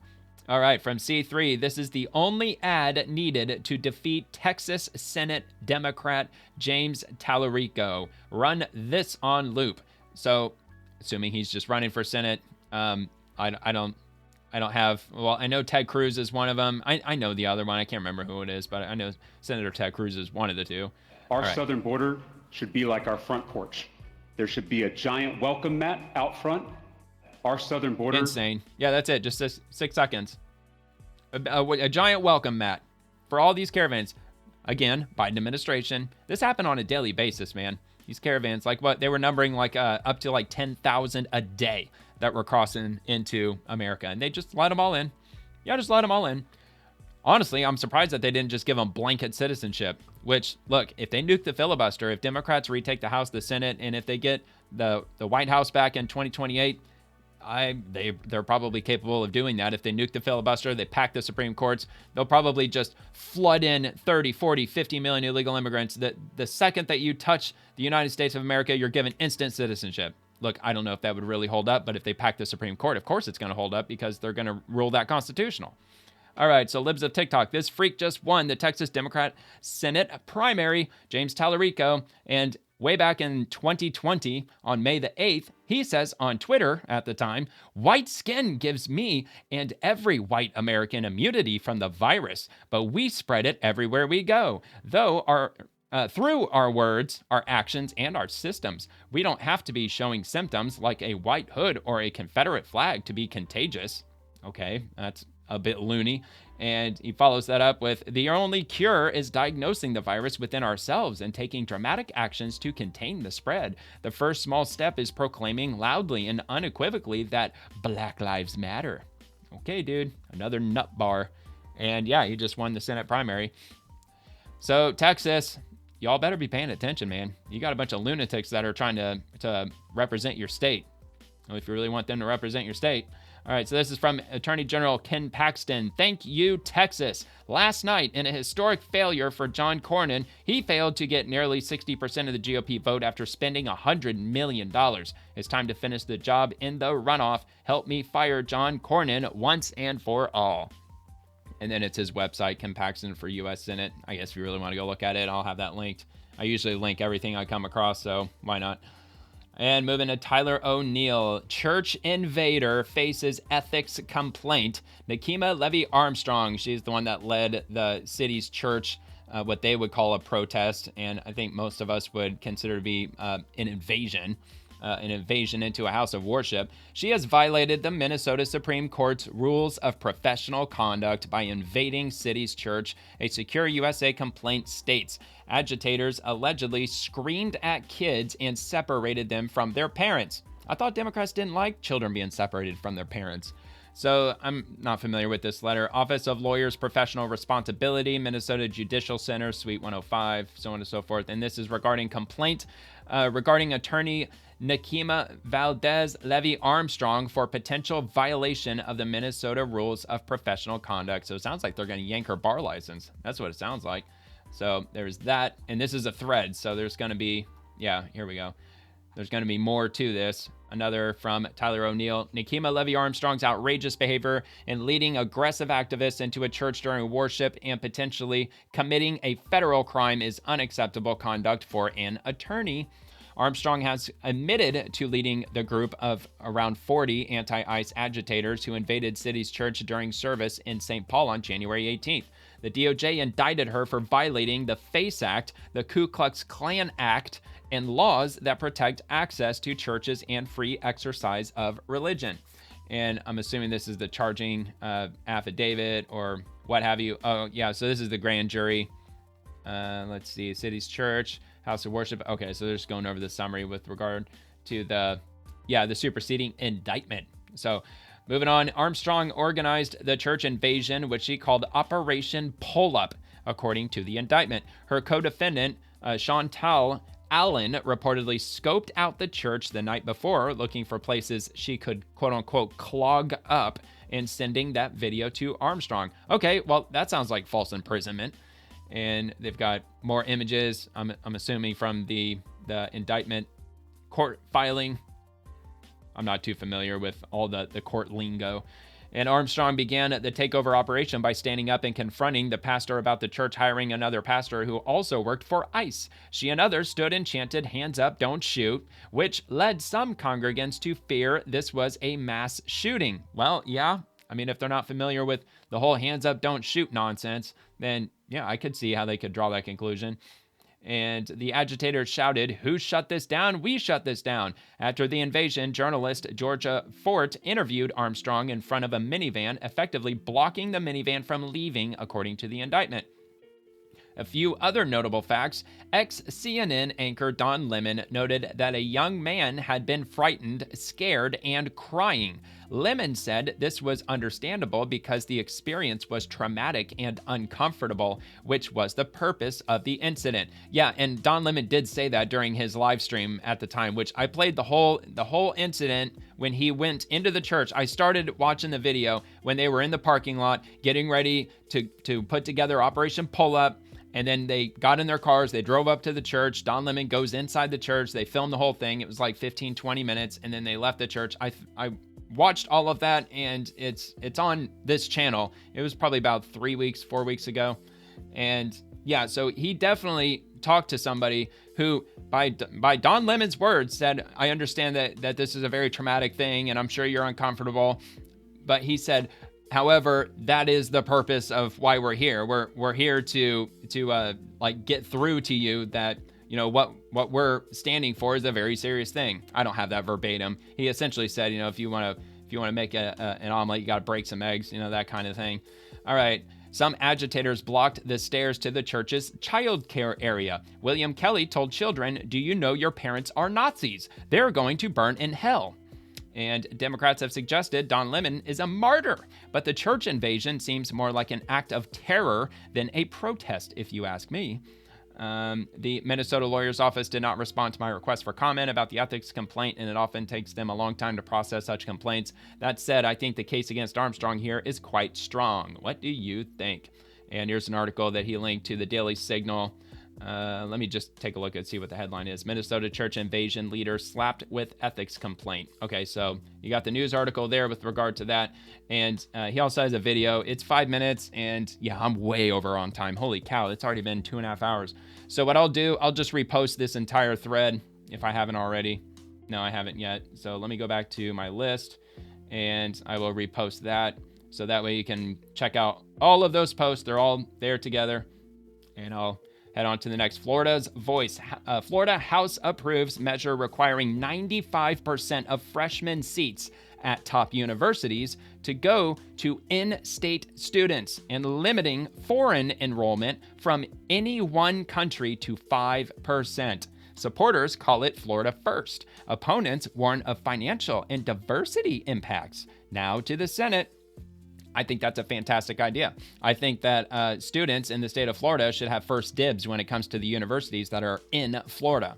And not just here, in any state. I think that should be the status quo across the entire country. I think in-state students, look, if the university only has like 6,000 students that can attend for any given year, and if, let's say, 8,000 students apply and all of them are in-state students, well, it sounds like you're not getting any out-of-state students. But look, I understand that they might want to recruit some talent. They might want some geniuses from out of state, maybe even from out of the country attending their university because they might go on to do brilliant, wonderful things. So yeah, maybe a couple of percentage points. But look, 5%, I think that's more than reasonable. I think that's a very reasonable number. This is a great idea. Now, are there other more important things that they probably could be doing in the current moment? Yeah, definitely. Housing and insurance especially, at least for this state. But either way, I think that's a good idea. So I'll link that since I'm running like way over on my time. So I won't get into the nitty gritty on that, but it'll be linked. So it's going to be on Florida, flvoicenews.com if you want to check the list of links below. All right, from Delcy Rodriguez. She is the interim president of Venezuela. And she says, I thank President Trump for the kind willingness of his government to work together on an agenda that strengthens binational cooperation for the benefit of the peoples of the United States and Venezuela. And then President Trump had this on his Truth Social earlier. Delcy Rodriguez, who is the president of Venezuela, is doing a great job and working with U.S. representatives very well. The oil is beginning to flow, and the professionalism and dedication between both countries is a very nice thing to see. President Donald J. Trump. So good news. Still moving forward. Doesn't sound like that there's anything crazy happening. From what I've heard, there's not really any widespread violence. There's no attempted coups or takeovers, anything of the sort. So it sounds like Venezuela is gonna like for real. And in this reality, Venezuela may actually potentially become the richest country in South America again, and maybe sooner than later. Okay, from ALX or Alex. XAI commits to develop 1.2 gigawatts of power as their supercomputer's primary power source. Quote, that will be for every additional data center as well. We will expand what is already the largest global megapack power installation in the world. Seems to make sense, though, because XAI is a division of the X platform, which is all, I'm sure, underneath Elon Musk's conglomerate or its conglomeration of SpaceX and Tesla. So seems reasonable to believe that they're capable of building a power station of some form or another, given that they're all about tech and electric vehicles, and I could see how that could be integrated into everything else that they're working on. So let's have a look at this. I want to thank you for your leadership. Because of your work on this issue, I'm confident that we will win the race with AI with China and succeed in delivering inexpensive, abundant electricity for the American people. As you know, XAI builds huge supercomputers and data centers, and we build them fast. Currently, we're building one on the Tennessee-Mississippi state line. As part of today's commitment, we will take extensive additional steps to continue to reduce costs of electricity for our neighbors. Mr. President, we want to be on your team to deliver a big win for the American people. XAI will therefore commit to develop 1.2 gigawatts of power as our supercomputer's primary power source, and that will be for every additional data center as well. We will expand what is already the largest global megapack power installation in the world. The installation will provide enough backup power to power the city of Memphis, and more than sufficient energy to power the town of South Haven, Mississippi, where the data center resides. We will build new substations and invest in electrical infrastructure Is there to anything provide Elon Musk stability isn't getting to the into? area's grid. Start providing freaking electricity to the we power haven't grid talked now. about that yet, but this is actually quite important. We will build state-of-the-art water recycling plants that will protect approximately 4.7 billion gallons of water in the Memphis aquifer each year. And we will employ thousands of American workers from around the city of Memphis on both sides of the Tennessee-Mississippi border. We will also commit to deploying our AI technology to make people's lives better, creating a period of abundance where electricity becomes cheaper and people have access to the best goods and services humankind has ever seen. Finally, Mr. President, we commit to as long as take we have these jobs. efforts into orbit. We are currently designing orbital data centers powered by the nuclear reactor in the sky. Launching supercomputers into space will mean even more energy on Earth, as all the power plants that we're building now and power sources we've built will be available to the communities instead of the data centers. I've been in the space industry for nearly 40 years, sir, and I have never seen things move more quickly than under your administration, so thank you for that. Mr. President, you've been strong and clear about building AI that benefits Americans and benefits American values, including demanding that AI is consistent with American values. In July 2025, you signed an executive order directing agency heads to support only those AI models that prioritize truth-seeking and are ideologically neutral. We still fully support that order, and we're fully on board with the ratepayer protection pledge, and I'm really excited to be here. Thank you so much for your commitment. Thank you very much. Thank you. All right. So apparently XAI is getting into the electricity game now. So I guess they're going to start down the road, going to start offering electricity to houses. So Elon Musk is getting into the electricity game now, it sounds like. I mean, maybe not. I mean, that's kind of tongue-in-cheek. I mean, obviously, they're going to be using the power for data centers, at least to start with. Which, by the way, 1.2 gigawatts of power can supply approximately 400 to over 900,000 homes. So it basically could supply power for a city consisting of up to 1 million people.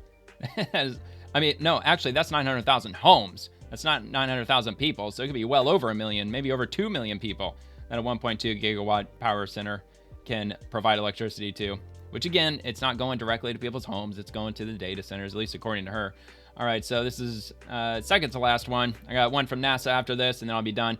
The president signs a proclamation announcing the Ratepayer Protection Pledge to ensure American AI dominance, while also ensuring that Americans aren't stuck with higher electric bills as a result. You're going to be signing a proclamation announcing the Ratepayer Protection Chris Wright, Pledge. Secretary of Energy. This is going to ensure American AI dominance in the years ahead, while also ensuring that American ratepayers, ordinary Americans paying their electric bills, aren't paying anything more. And along with the proclamation that you're signing, each of the CEOs and industry representatives that we have present here will be signing an actual copy of the Ratepayer Protection Pledge, committing them to your vision for this industry going forward. Pretty good. So you sound good? And let me say to the press, thank you so much for being here. It was fantastic. After the pledges are signed, if we Speaker can Mike have you Johnson. move out of the room as quickly as you can so we can do a little bit of business. But thank you for being here at this thing. And as you heard, the summary of the Trump agenda is lower prices, higher wages. Okay, you got it done. Yeah, I have a feeling it's actually going to happen.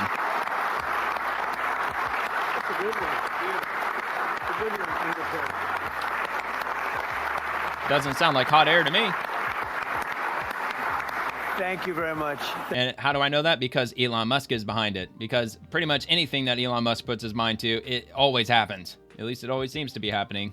I mean, like the Boring Company. You remember the Boring Company where they're digging those tunnels and they're doing like the Hyperloop. I don't know if that's ever going to happen, but those Tesla tunnels, they just got a contract from the city of in Tennessee, Nashville. They're going to be building a loop tunnel from the Boring Company for Teslas. That's going to go, I believe, from the airport to downtown or something like that. It's like an 8-mile tunnel. They're going to start on. I don't know if they already started, but they got the contract for it. So yeah, building these electrical or these power stations, XAI, yeah, definitely sounds like something that's going to happen. And Trump signed off on it, and that's good news for us because if these data centers build their own power stations to power their own data centers, then they won't have to tap into the electric grid. That's a good thing, Democrats. That's not a bad thing. That's a good thing. All right, so finally, with NASA Webb Telescope, if it's invisible, how do you map it and why does it matter? Using Webb data, researchers mapped locations of dark matter shown in blue across a field of nearly 800,000 galaxies in this image. Supposedly, this is 800,000 galaxies in total. Oh yeah, that's right. X doesn't let me zoom in. But yeah, I guess we'll just have to take them at their word for that. That's a lot, man. 800,000 galaxies, and like they said, we can't see dark matter. We can measure it because we can measure it in the form of gravity. But yeah, I mean that's kind of how the dark matter would appear if we were able to see it. And they've got this article: NASA reveals new details about dark matter's influence on the universe. So there's some reading material for you there. If astronomy is your thing, if you want to take a look at that.